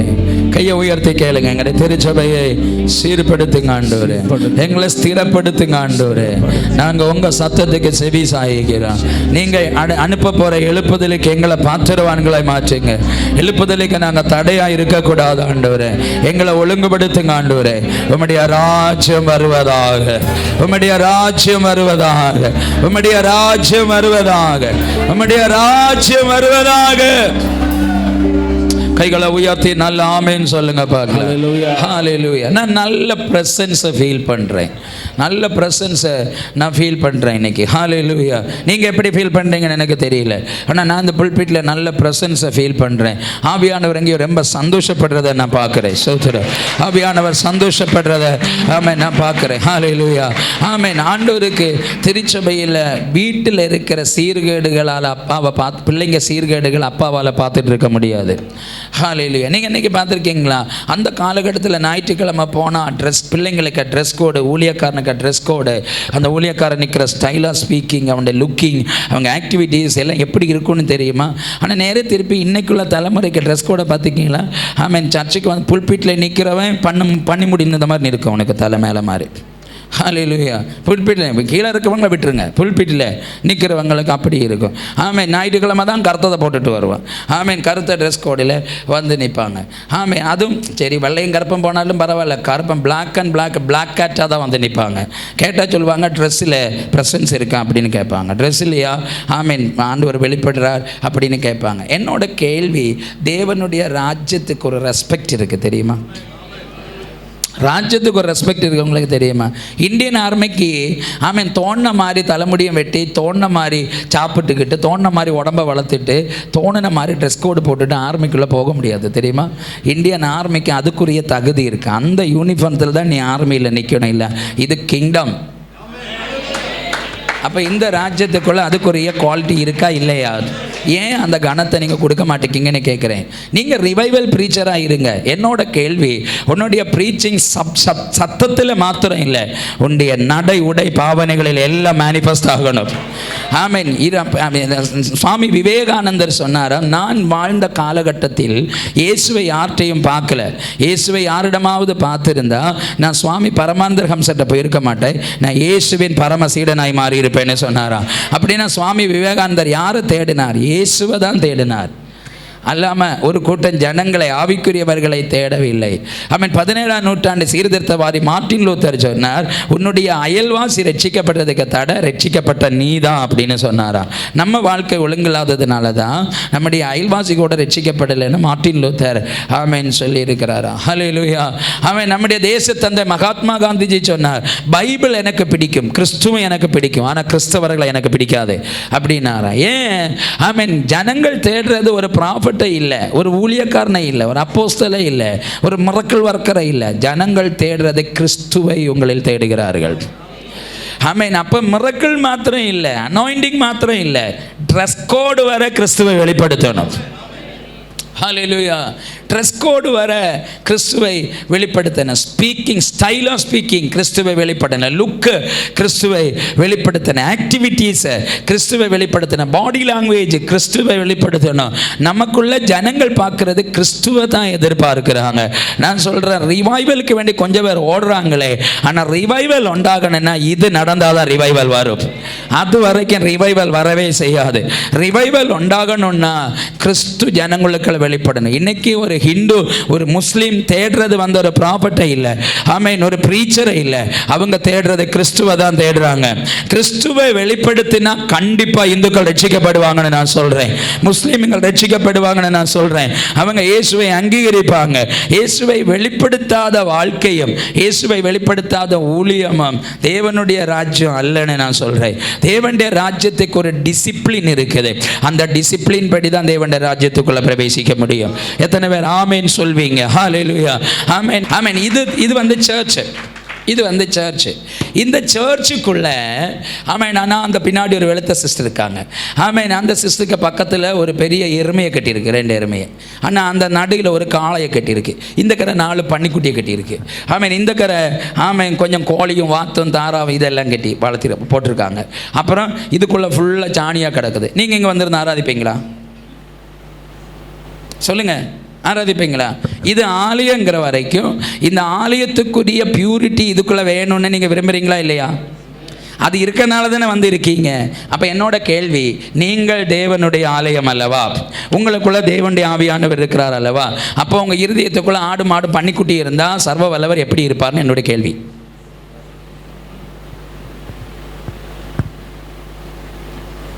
என்ன நீங்கள் பேச மாட்டேங்கிங்க? ஷாஜோன் பாஸ் இப்படி பிரசங்கம் பண்ணதை நான் கேட்டதே இல்லையே. இவர் என்ன இன்னைக்கு இப்படி பிரசங்கம் பண்ணுறார்? இந்த வருஷம் ஆண்டவர் இதை தான் சொன்னார் என்கிட்ட, சபையை சீர்படுத்த சொன்னார் என்கிட்ட. அவர் சொன்னதை நான் செஞ்சுக்கிட்டு இருக்கிறேன். அவர் சொன்னார் கட்ட வேண்டும்னு சொன்னார். ரைஸ் அண்ட் பில்டு, நீ எழும்பி கட்டு அப்படின்னு தான் ஆண்டவர் சொன்னார். கட்டுறதுக்கு கை கொடுக்குறவங்கள கூட்டி நில்லுன்னு சொன்னார். அவங்களை கொண்டு நான் செய்ய போகிறேன்னு சொன்னார். அதனால ஆண்டவர் கல் எடுத்து கெட்டிக்கிட்டு இருக்கிறார். கெட்டும்போ சும்மாலாம் கல் வைக்க மாட்டாங்க தெரியுமா? சுற்றி எடுத்து அந்த பக்கம் இந்த பக்கம் நான் தட்டி சரியான இடத்துல வச்சு மேலே 2 கொட்டுவாங்க. கொட்டிட்டு தான் அங்கே ஒழுங்க அப்படின்னு வைப்பாங்க. அப்படி தான் கட்டுவாங்க. அல்லாமல் சும்மா அப்படி எடுத்து வச்சு பூசி போக மாட்டாங்க. அப்படி தானே கட்டுவாங்க. அப்போ இப்படி தான் ஆண்டவரும் கட்டுவார். நல்ல கொட்டி தான் கட்டுவார். ஒரு அல்லேலூயா சொல்லுங்கள் பார்க்கலாம். முகத்தில் வீங்க வைக்க வேண்டாம், சிரிச்சுட்டு நல்ல அல்லேலூயா சொல்லுங்கள். ஹல்லேலூயா. அப்போ உங்களுக்கு விளங்கிச்சா?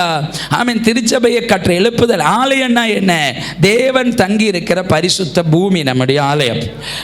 பாஸ்டர் ஸ்டீபனை வேண்டாம், அந்த அருமையான அங்கிளை, உங்கள் பேர் எனக்கு தெரியாது. அவங்கள நான் என் வீட்டுக்கு கூப்பிடுறேன். என் வீட்டுக்கு கூப்பிட்டுட்டு நான் அவங்கள பாட்டு சொல்ல, அவங்க என் வீட்டுக்கு வந்திருக்காங்க.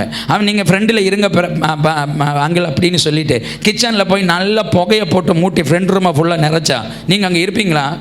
உங்கள் பாட்டுக்கு இறங்கி வெளியில் வந்துட மாட்டீங்க. அப்படின்னா தேவனுடைய பிள்ளைன்னு சொல்லிவிட்டு ட்ரெயின் புகத்துல மாதிரி தள்ளிட்டு இருப்பார். அப்போ உள்ள அவர் இருப்பாருன்னு நினச்சிங்க? ஹல்லேலூயா. போட்டோம். நீ உங்களை என் வீட்டுக்கு, பாஸ்டர் எங்கள் வீட்டுக்கு நான் இன்வைட் பண்ணியிருக்கேன். பாஸ்டர் சிஸ்டர் என் வீட்டுக்கு வந்திருக்காங்க. வரும்போது என் மனைவி கையில் ஒரு சூல் இருக்குது, என் கையில் ஒரு கத்தி இருக்குது. நாங்கள் 2 பேரும் பயங்கர ஃபைட்டிங். அப்போ தான் பாஸ்டர் பிரைஸ்லாட் பாஸ்டர் பிரைஸ்லாட் சிஸ்டர் அப்படின்னு 2 பேர் வராங்க. பாஸ்டர் ஒரு நிமிஷம் அங்கே ஒதுங்கி நில்லுங்க, நாங்கள் 2 பேர் ஒரு பயங்கர ஃபைட்டிங்கில் இருக்கிறோம், வேலை முடிச்சு ஒன்று உங்களுக்கு நீங்கள் அங்கே இருங்க அப்படின்னு சொல்லிட்டு இவங்க முன்னாடி வச்சு நான் என் மனைவிக்கு கழுத்தை பிடிக்கிற, அவள் சூளை வச்சு என்ன அடிக்கிறா, நான் கத்தியை வச்சு அவளை வெட்ட போகிறேன். நீங்கள் இருப்பீங்களா எங்கள் வீட்டில்? சொல்லுங்க, இருப்பீங்களா? அப்புறம் வந்த வழி தெரியாமல் அப்பமே எஸ்கேப் ஆயிடுவீங்க. இதுக்கு நம்ம சாட்சி சொல்ல முடியாது, வா கிளம்பிடுவோம் அப்படின்னு சொல்லுவீங்க இல்லையா? அப்படின்னா சர்வ வல்லவரை உள்ள வச்சுட்டு சண்டை போட்டுட்டு இருக்கீங்களே, அப்பா இருப்பாராங்கிறதா இந்த கேள்வி.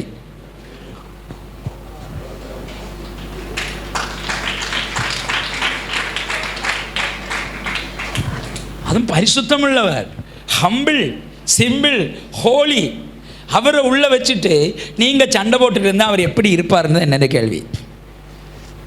நீங்கள் வீட்டுக்கு இவங்க 2 பேரும் வராங்க, நாங்கள் ஹஸ்பண்ட் அண்ட் ஒய்ஃபு முகத்தை வீங்க வச்சுட்டு பேசாமல் இருக்கிறோம்.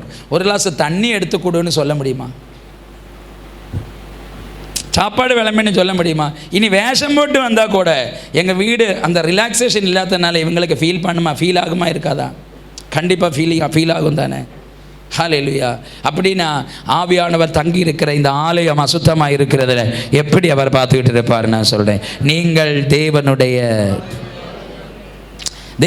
ஆவியானவர் உங்களுக்குள். இதை விட பவர்ஃபுல் மெசேஜ் இருக்குனால. அப்போ ஆலயம் க்ளீன் ஆனால் மட்டும்தான் ஆவியானவர் உள்ள வருவார். ஆவியானவர் உள்ளே வந்த ஆலயம் என்ன செய்யுங்கிறத கன்ஃபார்ம் பண்ணிட்டு தான் நான் நிறுத்துவேன். நாளை 12 மணி ஆனாலும் சரி. நாளை கழிச்சு தான் எனக்கு ஃப்ளைட்டு. அதனால் நாளை ராத்திரி 12 மணி ஆனாலும் சப்ஜெக்டை முடிக்காமல் நான் நிறுத்த மாட்டேன். ஹல்லேலூயா.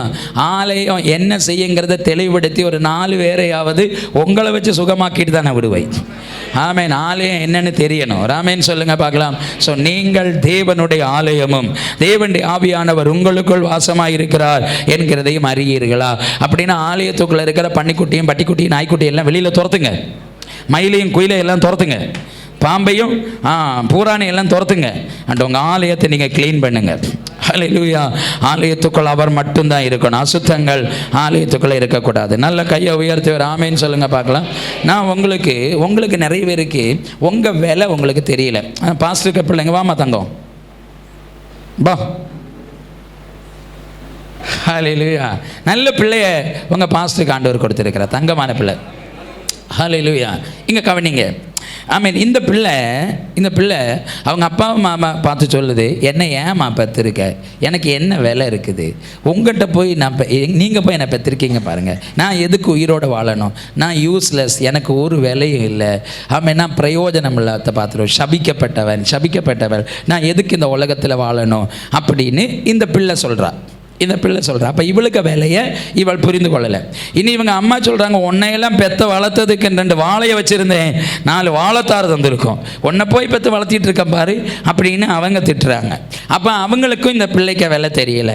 இனி அப்பா சொன்னார், உன்னையெல்லாம் பெற்ற நேரத்துக்கு நான் 4 நாய்க்குட்டியை வாட்டி வளர்த்திருந்தா அது 40 குட்டியை தந்திருக்கோம், ஆமாம், எனக்கு 4 வருமானமாவது உண்டாயிருக்கும், உன்னை போய் பெற்று வளர்த்திட்டு இருக்கேன் பாரு அப்படின்னு அப்பா சொல்வார். அப்போ அப்பாவுக்கும் பிள்ளைக்கு வேலை தெரியல. அப்போ பிள்ளைக்கு வேலை தெரியல, அம்மாவுக்கும் பிள்ளைக்கு வேலை தெரியல, அப்பாவுக்கு வேலை தெரியல. ஆனால் நான் சின்ன ஒரு கால்குலேஷன், பிள்ளைக்கு சயின்ஸு சொல்லுத ஒரு வேலையை நான் சொல்கிறேன். இன்னைக்கு சயின்ஸு நமக்கு சொல்கிற ஒரு வேலையை நான் சொல்கிறேன்.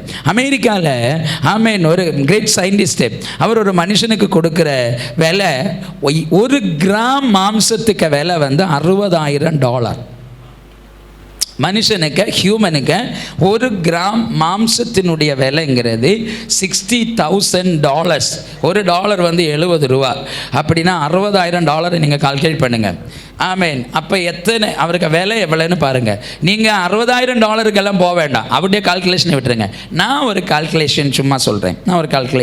இன்றைக்கெல்லாம் சயின்டிஃபிக்கலி ஆமேன். இந்த கண்ணுக்கு முடி, தலையில் ஒரு முடி இருக்குது பார்த்தீங்களா, இந்த ஒரு முடி இன்றைக்கி டிரான்ஸ்பிளான்ட் பண்ணணும்னா ஒரு முடிக்க விலை $10.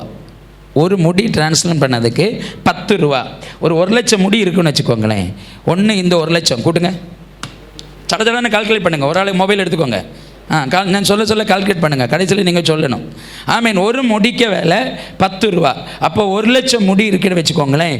1,00,000 முடிக்க விலை எத்தனை? அதை தான் எண்ணெய் தேய்க்காமல் சீகாமல் கெடுத்துக்கிட்டு இருக்கோம்.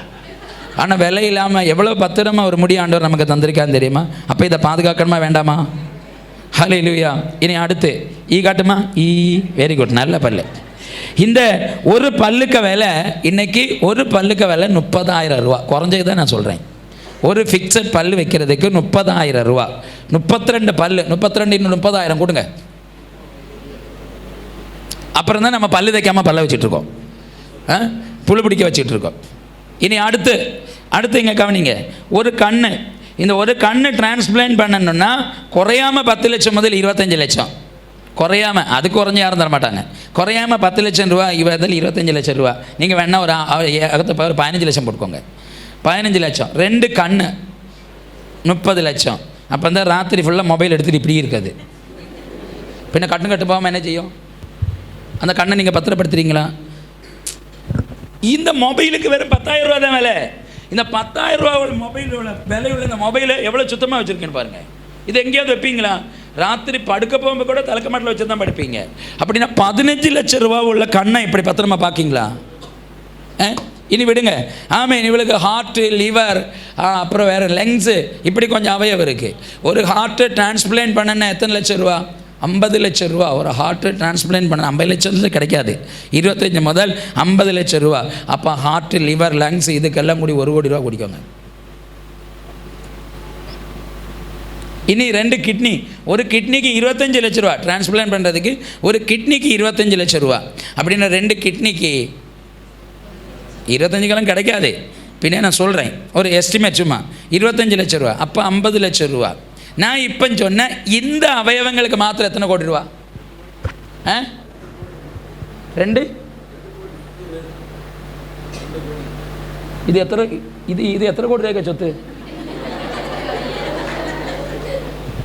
இது எத்தனை கோடி ரூபாய்க்கு சொத்துன்னு கேட்டேன். இனியும் கூட்ட வேண்டிய அவயவங்கள் உள்ள இருக்குது. இது ஜஸ்ட் பிரதானப்பட்ட அவயவங்களுக்கு, அந்த என்ஜின்க்கு விலையை மட்டும்தான், என்ஜின் பார்ட்ஸுக்கு விலையை மட்டும்தான் கூட்டணும். என்ஜின் பார்ட்ஸுக்கு விலையை கூட்டினாலே 2 கோடி ரூபா. பாருங்கள், கோடீஸ்வரியாக்கு உங்களுக்கு தந்திருக்கிறது. நீங்கள் யாரு? கோடிகளுக்கு சொத்து. இந்த கோடிக்கு சொத்தை போய் ஒன்னையெல்லாம் 10 நேரத்துக்கு வாழையை வச்சிருந்தா 10,000 ரூபாய்க்கு 500 ரூபாய்க்கு காய் தான் தரும். அதுக்கு மேலே தராது. ஆனால் 2 கோடி ரூபாய்க்கு சொத்தை வச்சுட்டு தான் நீங்கள் கேட்க வாழை மட்டும் கம்பேர் பண்ணிகிட்டு இருக்கீங்க, நாய் மட்டும் கம்பேர் பண்ணிகிட்டு இருக்கீங்க. ஆனால் உங்கள் பிள்ளைக்கு விலை உங்களுக்கு தெரியுமா? அப்படின்னா தேங்க்ஸ் டாடி. அப்படின்னா ஆமேன், உங்களுக்கு நீங்கங்கிற ஆள் எவ்வளவு விலை உள்ளவங்கன்னு உங்களுக்கு தெரியுமா? என்ன நீங்கள் பேச மாட்டேங்க? இன்னும் யாராவது சொல்லுங்கள் சபிக்கப்பட்டவன்னு, இனி சொல்லுங்கள் யூஸ்லெஸ்ன்னு. உங்கள் அப்பா அம்மா யாராவது உனக்கெல்லாம் தண்டச்சோரை போட்டு வளர்த்திட்டு இருக்க முடியும் அப்படின்னு யாராவது சொன்னாங்கன்னா தைரியமாக சொல்லுங்கள், ஏம்மா தண்டச்சோறு இல்லை கோடிகளுக்கு சொத்தாக்குது. வேணா எடு, நோட்டை எடு, நான் கணக்கு போடுறேன், எழுதிட்டு நீ சொல்லு, என் கிட்னியை வைத்தாலே நீ 2 நாள் வீடு கட்டிடுவேன், அவ்வளோ பெரிய சொத்தாக்கம் பெற்று வச்சுருக்க. அப்புறம் நீ தண்டச்சோறு போட்டுக்கிட்டு இருக்க, போட்டுக்கிட்டு இருக்கேன்னு சொல்கிறேன், நான் கோடிகளுக்கு சொத்தாக்கும். நம்ம ஆலயத்தை இடிச்சுக்கிட்டு இருக்கிறோம். அடுத்த வசனத்தையும் கூடி வாசிங்க பார்க்கலாம். 17வது வசனம், தேவனுடைய ஆலயத்தை இடிக்கிறவனை தேவன், எல்லாரும் சொல்லுங்க, ஆலயத்தை கெடுத்தால் தேவன் அவனை கெடுப்பார். இப்போ நீங்க யாரு? ஆலயம். இந்த கண்ணை பத்திரமா பார்க்கலன்னா யார் அடிப்பா? அதுதான் கண்ணொலி வர காரணம். இருதயத்தை பத்திரமா பாதுகாக்கலன்னா யார் அடிப்பா? உள்ளே இருந்து அவர் இடிக்கிற இடிதான் வெளியில் கட்டி அப்படி வருது, அதுதான் கட்டி வர காரணம். அதுக்கு தான் தூங்க வேண்டிய நேரத்தில் தூங்கணும், எழும்ப வேண்டிய நேரத்தில் எழும்பணும், வேலை செய்ய வேண்டிய நேரத்தில் வேலை செய்யணும், சாப்பிட வேண்டிய நேரத்தில் கரெக்டாக சாப்பிடணும். உங்களுக்கு தெரியுமா, கர்த்தர் நமக்கு தந்த அவயவங்களை நம்ம என்ன செய்யணும்? பத்திரப்படுத்தணும். தூங்க வேண்டிய நேரம் சரியாக தூங்கி உடம்புக்கு ரெஸ்ட்டு கொடுக்கணும். சாப்பிட வேண்டிய நேரம் சரியான சாப்பாடு சாப்பிட்டு நம்முடைய ஆர்கன்ஸை நம்ம சுத்தப்படுத்தணும், பரிசுத்தமாக வைக்கணும். நம்முடைய எஜமானன் ஒரு நாள் ஆலயத்துக்கு போனார் தெரியுமா? ஆமேன், ஆலயத்துக்கு போனவங்க விற்கிறவங்களையும் வாங்குறவங்களையும் அங்கே பார்த்தார். அதை பார்த்தோன்னே அடத்தங்கங்களாக வீடும் கூடும் இல்லாமல் தெரு இல்லாமல், ஆமேன், நீங்கள் உங்கள் வாழ்க்கைக்காக வாழ்க்கைக்கு உபஜீவனத்துக்காக தானே வந்து இதெல்லாம் செஞ்சிட்டு இருக்கீங்க. பரவாயில்ல, நீங்கள் நல்லா பணம் சம்பாதிங்க, நான் பாட்டுக்கு அந்த ஓரத்தில் போய் உட்காந்து நான் ஜெபம் பண்ணிட்டு போயிருந்தேன் அப்படியே சொன்னாரு. அதை பார்த்த உடனே என்ன செஞ்சார்? ஒருன்னு வந்துச்சு பாருங்களேன், அவருக்கு சாட்டை எடுத்தார், வெளுத்து வாங்கிட்டார், எல்லாத்தையும் அடிச்சு எல்லாத்தையும் துரத்திட்டு சொல்றார், என் பிதாவின் வீட்டை நீங்க கள்வர்கள் குகையாக்கிட்டீங்களோ. உங்களுக்கு தெரியுமா இது என் தகப்பனுடைய வீடுன்னு? உங்களுக்கு தெரியுமா பிரதர் இது தகப்பனுடைய வீடுன்னு? உங்களுக்கு தெரியுமா சிஸ்டர் இது தகப்பனுடைய வீடுன்னு? இது வியாபார பவன் அல்ல, இது சர்வ வல்லவர் தங்கி இருக்கிற ஆலயம். அந்த ஆலயத்தை இடிச்சா தேவன் அவனை இடிப்பார். ஆலயத்தை இடிக்கிறவனை கர்த்தர் இடிப்பார். அதனால தான் கொடூரமான வியாதிகள் எல்லாம் வருது, இல்லைன்னா வியாதி வராது. ஆமேன், சரீரத்தில் வியாதிகள் வர்றதுக்கு பிரதானமான காரணமே ஆமேன், யோபுவையும் அவனை சுற்றிலும் ஆண்டவர் வேலி எட்டி பாதுகாத்திருந்தார். ஆண்டவர் அனுமதிக்காமல் பிசாசுக்குள்ள நுழைய முடிஞ்சிச்சா? முடியல. அப்படின்னா தேவன் அனுமதிக்காத ஒன்று நமக்கு எப்படி வரும்? தேவன் அனுமதிக்கிறதா நமக்கு வரும், தேவன் அனுமதிக்காத ஒன்றும் நமக்கு நடக்காது. பிசாசு உலகம் ஃபுல்லாக சுற்றிட்டோம், யோபுவை திருஷ்டி வைக்க முடிஞ்சிச்சா? நீங்கள் என்ன ஒரு மாதிரியாக பார்க்குறீங்க? முடிஞ்சிச்சா? முடியல தானே. ஆமேன், ஆண்டவர் கேட்குற, என் தாசனாக யோபு மேல் திருஷ்டி வைத்தாயோ? உடனே பிசாசு சொல்ற, நான் எப்படி ஆண்டவரே திருஷ்டி வைப்பேன்? நீ அவனையும் அவனுக்குரிய எல்லாவற்றையும் வேலி அடைத்து பாதுகாக்கவில்லையோ? இல்லையா? பாதுகாக்கவில்லையோ? சொன்னாரா இல்லையா? ஆமேன். அப்போ பிசாசு என்ன சொல்கிறான்? நம்முடைய கையை நீட்டி மாத்திரம் தொடும், அவன் நம்ம நிந்திக்கிறானா இல்லையான்னு பாரும் அப்படின்னு சொன்னான். அப்படின்னா ஆண்டவர் அனுமதிக்காமல் பிசாசால உள்ள நுழைய முடிஞ்சிச்சா? அப்படின்னா என்னோட கேள்வி, தேவன் அனுமதிக்காத ஒன்றும் தேவனுடைய பிள்ளையை தொடாது. அப்படின்னா தேவனுடைய பிள்ளைக்கு ஏதாவது நடக்குன்னா அது தேவன் அனுமதிக்கிறாருங்கிறதான் அர்த்தம். அதுக்கு 2 அர்த்தத்தில் எடுத்துக்கிடலாம். ஒன்று, ஆமேன், நீங்கள் போதும், இதுக்கு மேலே இருந்த ஆலயம் சுத்தமாயிரும், என் நாமம் கெட்டு போயிடும், வா அப்படின்னு சொல்லி எடுக்கலாம்.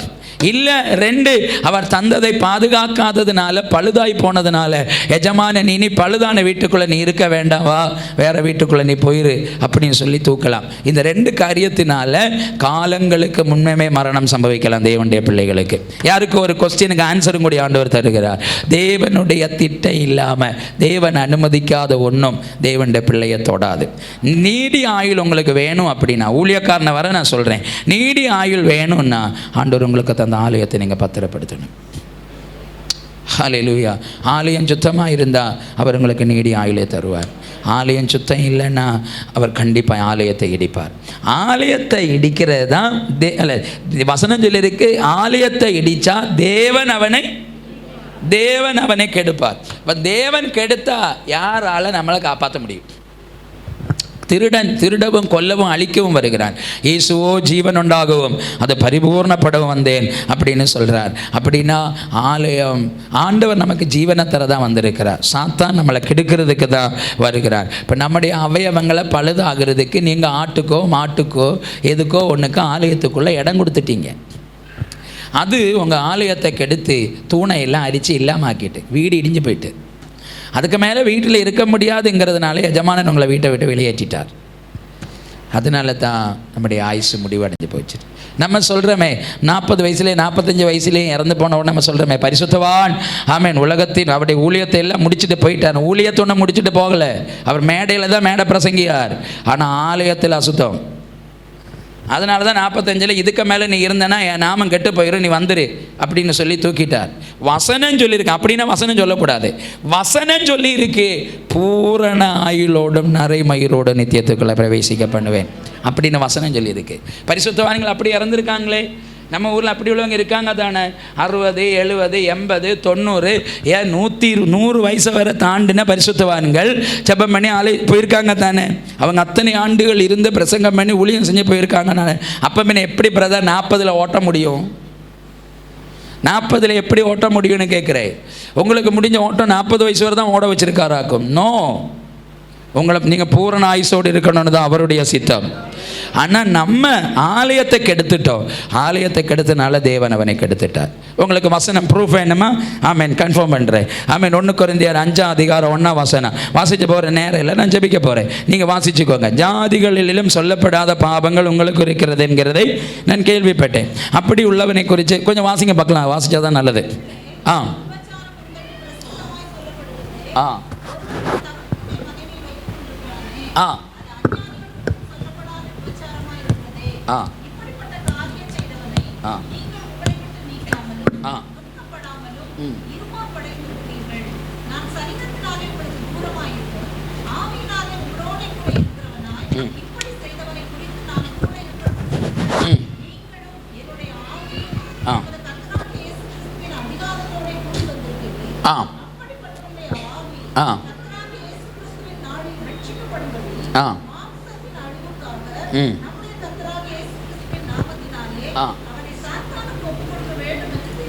அந்த வசனத்தை மாத்திரம் வாசிப்பீங்களா ஆண்டி?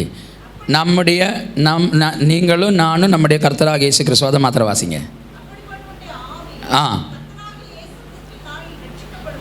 ஆவி ரட்சிக்கப்படும்படி மாம்சத்தின் அழிவுக்கு சாத்தானுக்கு ஒப்பு கொடுக்க வேண்டும் என்று தீர்ப்பு செய்கிறேன். அதுக்கு அர்த்தம் என்ன? ஆவி ரட்சிக்கப்படணும்.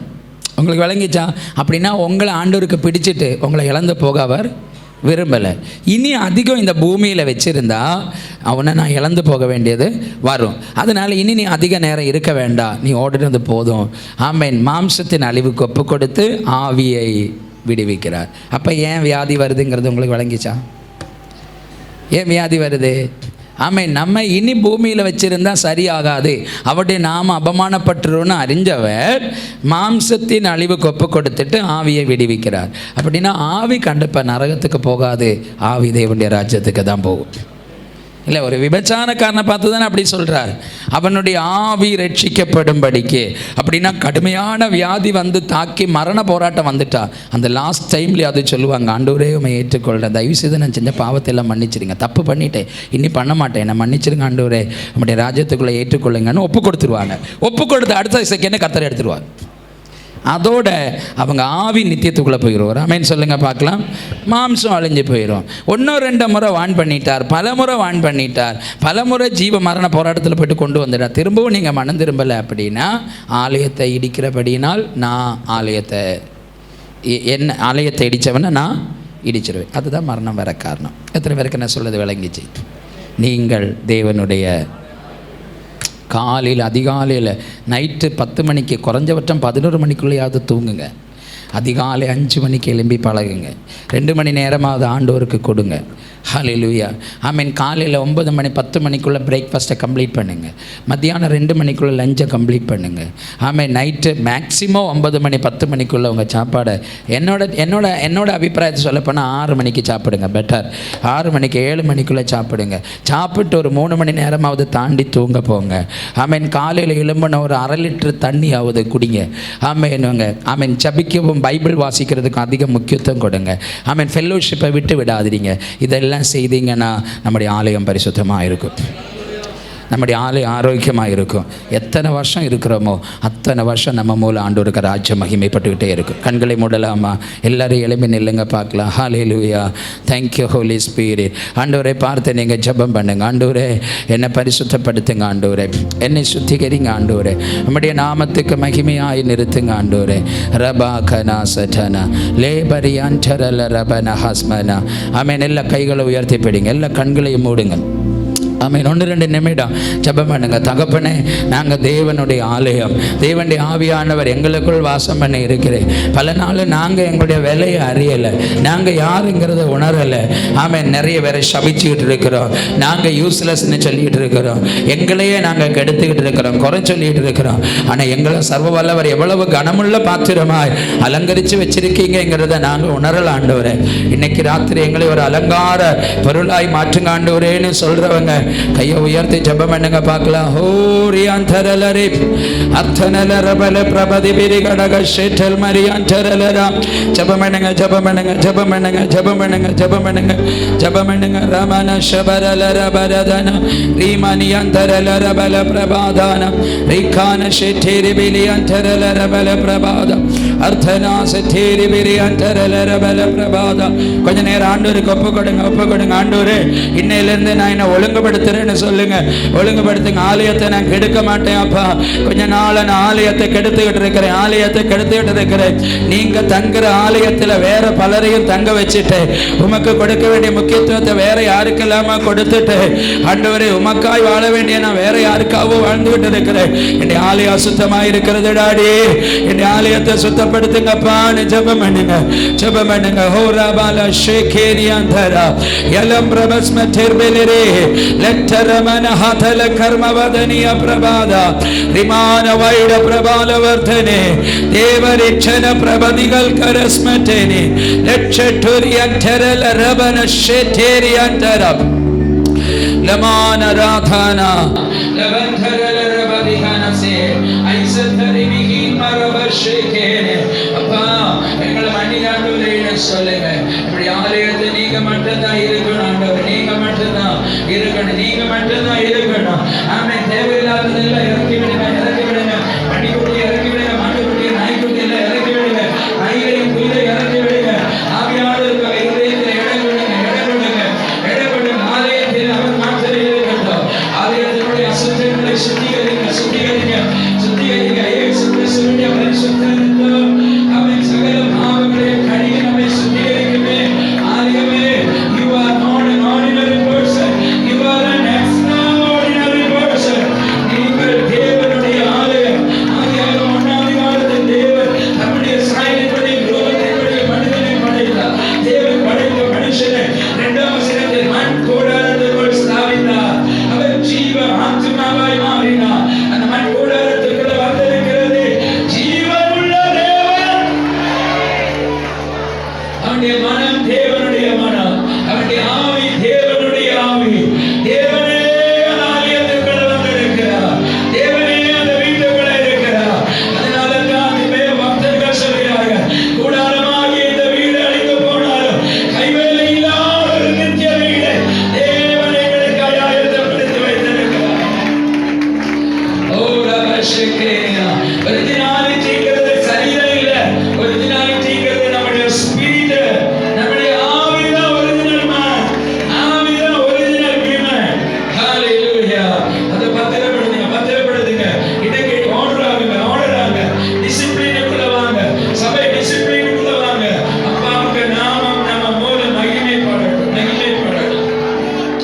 Thank you Holy Spirit. Thank you Jesus. ஆண்டவரே என்கிட்ட சொல்றார், நீங்கள் தேவனுடைய ஆலயம், தேவனுடைய ஆவியானவர் உங்களுக்கு வாசமாக இந்த அட்வொகேட் கோட் எல்லாம் போட்டுட்டு நிற்கிறவரா மை மட்டும் ஏதோ கனெக்ஷன் ஆண்டவர் காட்டுறார். Thank you Holy Spirit, thank you Lord, thank you ஹோர்மா ஷேகட்டன மாரா சிவா சிவா சிவா சிவா சிவசங்கர் சிவசங்கர் ரபாலபேகன் மரியாந்தர ரேபல் பிரபாந்தர அர்த்தனமா சேட்டன் மரியார 28ங்கிற ஒரு டேட் ஆண்டவர் எனக்கு காட்டுறார். 28 பர்த்டே உங்க பர்த்டே. ஹalleluya. ஓ ரமனதர ஜனஸ்மதர ரிபால வைட பிரபந்தன வேதி அர்த்தனமன கடக ஜகன பிரபந்தன தேவர் ஒரு ஜான் ஜான் ஜான் சங்கர் அப்படி அது யாரு? நான் தான் பாஸ்டர். பேப்டிஸ்டுக்கு அப்புறம் John Sankar, Sivasankar, Alex Johnson. ஓ நல்ல கையை தட்டி ஆண்டவரை துதிங்க பார்க்கலாம். ஓ ரபல பரகஷமனியா ரீப பிரபால வர்த்தனார பஷேகன மரி ரிபல பரகடக ஜகன பிரபந்தன லேதர் கமன வைட பிரபந்தனம் யாதர்மன கடக சம்பல் பிரபந்தனம் ரெபேனி அந்தர பலபர கடக ஷேகேனி அந்தர சாதராதனா number 80 number 80 second street new colony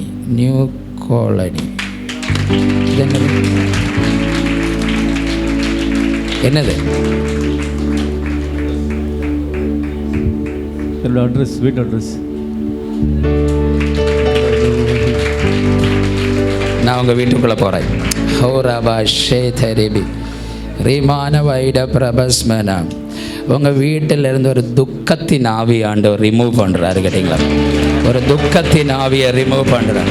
ஒரு பயங்கர சேட்னஸ் ஸ்பிரிட்டை ஆண்டவர் துரத்துறார். ஒரு சேட்னஸ் ஸ்பிரிட்டை ஆண்டவர் துரத்துறார்.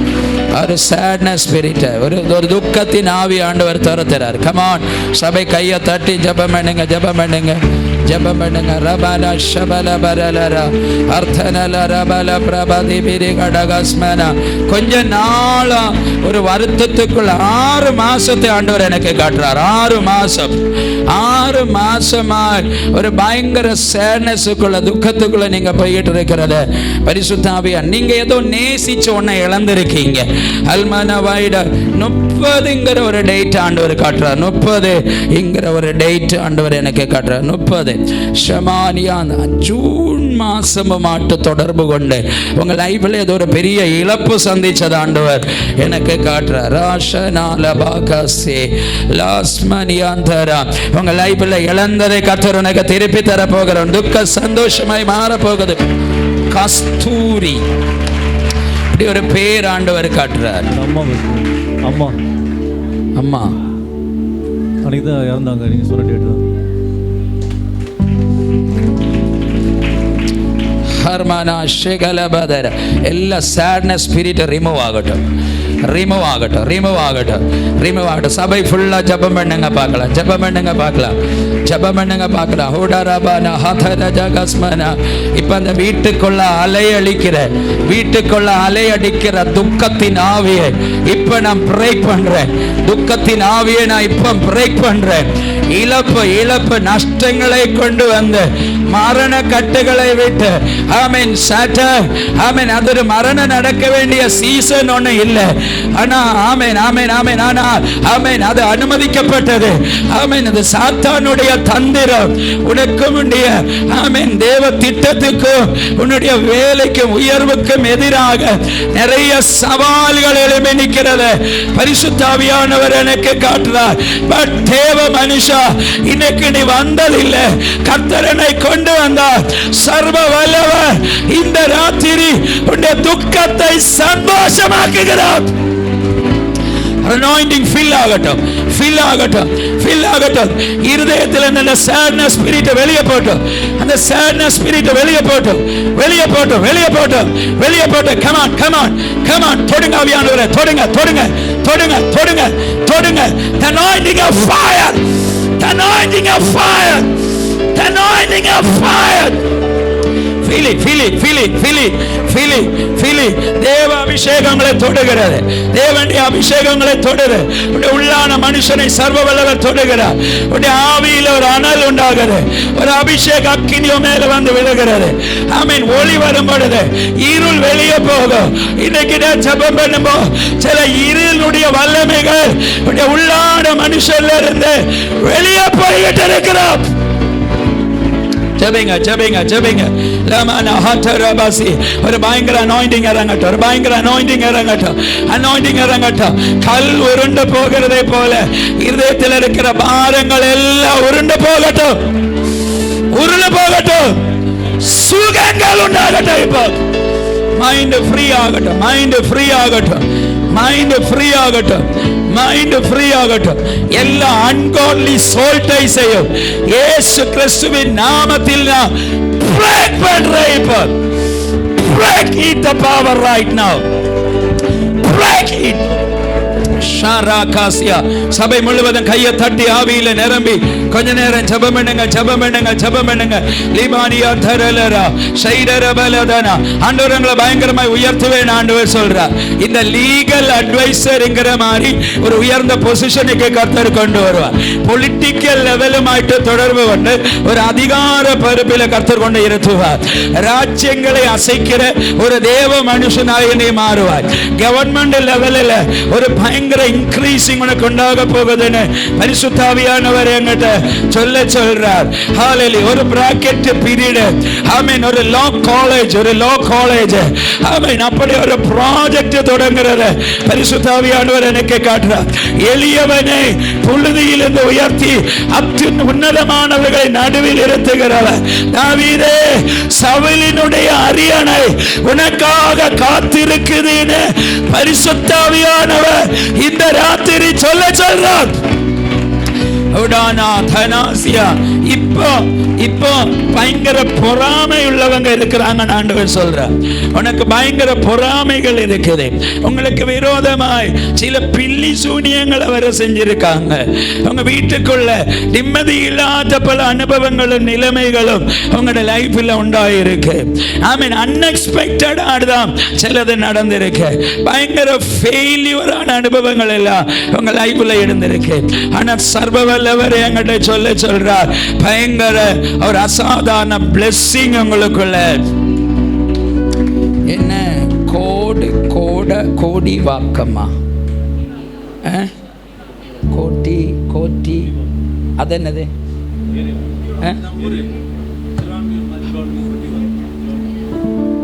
உங்க ஊர்லயே கர்த்தர் உங்களை உயர்த்த போறேன் ஆண்டவர் சொல்றார். ஹalleluya. ஊர்ல கர்த்தரை உயர்த்த போற நிறைய ஃபிளாக் எல்லாம் பிடிச்சிட்ட ஜனங்கள் உங்களை இன்வைட் பண்ற மாதிரியும், இந்த பொன்னாடை எல்லாம் போர்த்தி அவங்கள கனம் பண்ற மாதிரியும் அப்படி எல்லாம் ஆண்டவர் எனக்கு காட்டுறார். சில அவார்டுகள் எல்லாம் வாங்கி நிற்கிறதையும், தலையில் ஒரு கிரீடம் பதிகிறதாட்ட எல்லாம் என்னமோ பயங்கர ஃபேவர் கிடக்கு பிரதர் உங்க மேல, பயங்கர ஃபேவர் கிடக்கு. ஆமென். you are not an ordinary person, you are an extraordinary person. நீ தேவனுடைய ஆலயம். சர்வ வல்லவர் உன்னை கனம் பண்ணி உன் பெயரை பெருமைப்படுத்த போறேன் ஆண்டவர் சொல்றார். நீ சாதாரணமானவனாய் இருக்க மாட்டாய். தேவனுடைய ராஜ்யத்துக்கு பயனுள்ள பாத்திரமாக இன்னைக்கே ஒரு தீர்மானம் எடுத்துக்கொள்ளுங்க. ஆமென். அரசாங்க நிலைமையில உயர்த்தி சர்வ வல்லவருக்கு ஆசீர்வாதமாய் கர்த்தர் வைப்பார். எதிராக இருக்கிற சத்துருக்கள் இல் பொருளாவார்கள் ஆண்டவர் சொல்றார். இல் பொருளாவார்கள். உடானா கனாஜனா ஸ்மடேரி பிலியாந்தரா. உன்னுடைய உறவுகள் ஆச்சரியப்படுற மாதிரி சர்வ வல்லவரின் தலையை உயர்த்தி ஒரு பேரை பெருமைப்படுத்த போகிறேன் ஆண்டவர் சொல்றார். ஊரே ஆச்சரியப்படுற மாதிரி ஒரு அற்புதம் நடக்க போகுது, ஒரு அற்புதம் நடக்க போகுது. உனக்கு எதிரே நிக்கிற சிலதை எல்லாம் நான் பிடுங்கிடுவேன் ஆண்டவர் சொல்றார். நான் பிடுங்கிடுவேன். ஆமே, ராஜாவினுடைய செங்கோல் எஸ்தருக்கு நேரே நீண்டதை போல ஒரு கோல் இப்படி நீள்றத ஆண்டவர் எனக்கு காட்டுறார். 2024 கர்த்தருனை பயங்கரமாய் உயர்த்தி ஆசீர்வதிப்பார். நீ கண்ணீரை கண்டதும் துன்பத்தை அனுபவித்ததுமான ஆண்டுகளுக்கு ரெட்டிப்பான பிரதிபலன் வரும். ஆமே, நீ ஒரு அட்வொகேட் என்கிறதுக்கு மேல, ஒரு அதிகாரி என்கிறதுக்கு மேல, ஒரு அதிகாரி என்கிறதுக்கு மேல நீ ஒரு ஆவிக்குரிய அபிஷேகம் உள்ள தேவ மனுஷனாய் மாறுவாய். நீங்க பயங்கரமாய் பிரீச் பண்ணுவீங்கன்னு ஆண்டவர் சொல்றார். நீங்க ஒரு ப்ராஃபட்டாய் மாறுவீங்க. ஆண்டவர் எனக்கு சொல்ற பயங்கரமாய் வசனத்தை அதிகாரத்தோட பிரசங்கம் பண்ற, பயங்கரமாய் வாஷிப் பண்ற, அப்படி ஒரு லெவல்ல கர்த்தரை தூக்கிட்டு வருவார். உண்மையில் அநேக ஜனங்கள் அபிஷேகம் பண்ணப்பட போறாங்க. அதிகாரிகளை சந்திக்கிறதுக்கு நான் உன்னை ஒரு ஆயுதமாக்குவேன் ஆண்டவர் சொல்றார். நான் கர்த்தர், நான் மாறாதவர். ஜோஷுவா, நீ பலம் கொண்ட திடமனதாயிரு, திகையாதே, கலங்காதே. நீ போகும் இடமெல்லாம் உன் தேவனாகிய கர்த்தர் உன்னோடு கூட இருக்கிறார். இந்த நியாயப்பிரமாண புஸ்தகத்தை விட்டு மாத்திரம் நீ வலதுபுறமோ இடதுபுறமோ சாயாதிருப்பாயாக. ஆமென். இன்று இவர்கள் கண்களுக்கு முன்பாக நான் உன்னை மேன்மைப்படுத்துவேன் ஆண்டவர் சொல்றார். பிதாவே, ஒரு பயங்கர blessing அந்த மகனுக்குள்ள ரிலீஸ் பண்றேன். அந்த வாக்குத்தத்தத்தின் தீர்க்க தரிசன சத்தங்களை release it right now in Jesus mighty name. ஒரு சாத்தானும் தொடக்கூடாத ஒரு பிளட்க்கு கவரிங்ல ஒப்பு கொடுக்கிறேன். இவர் மேல ஒரு anointing நான் ரிலீஸ் பண்றேன். இந்த தேவ மனுஷன் ராஜ்யத்துக்கும் தேவனுடைய ராஜ்யத்துக்கு ஆசீர்வாதமாய் மாறட்டும். திருச்சபைக்கு நெடுந்தூணாகட்டும். ஒரு உயர்ந்த நிலைமைக்கு வரட்டும். ஒரு ஹையர் பொசிஷன் வரை தேடி வரட்டும். இயேசுவின் நாமத்தில் அதை ரிலீஸ் பண்றேன். இப்ப பிளஸ் பண்றேன். நல்ல கையை தட்டி சபை ஆவியில நிரம்பி ஆலயம் பரிசுத்தமாக ரபல ஷேகேனியன் தரா நல்ல கையை தட்டி ஆர்ப்பரித்து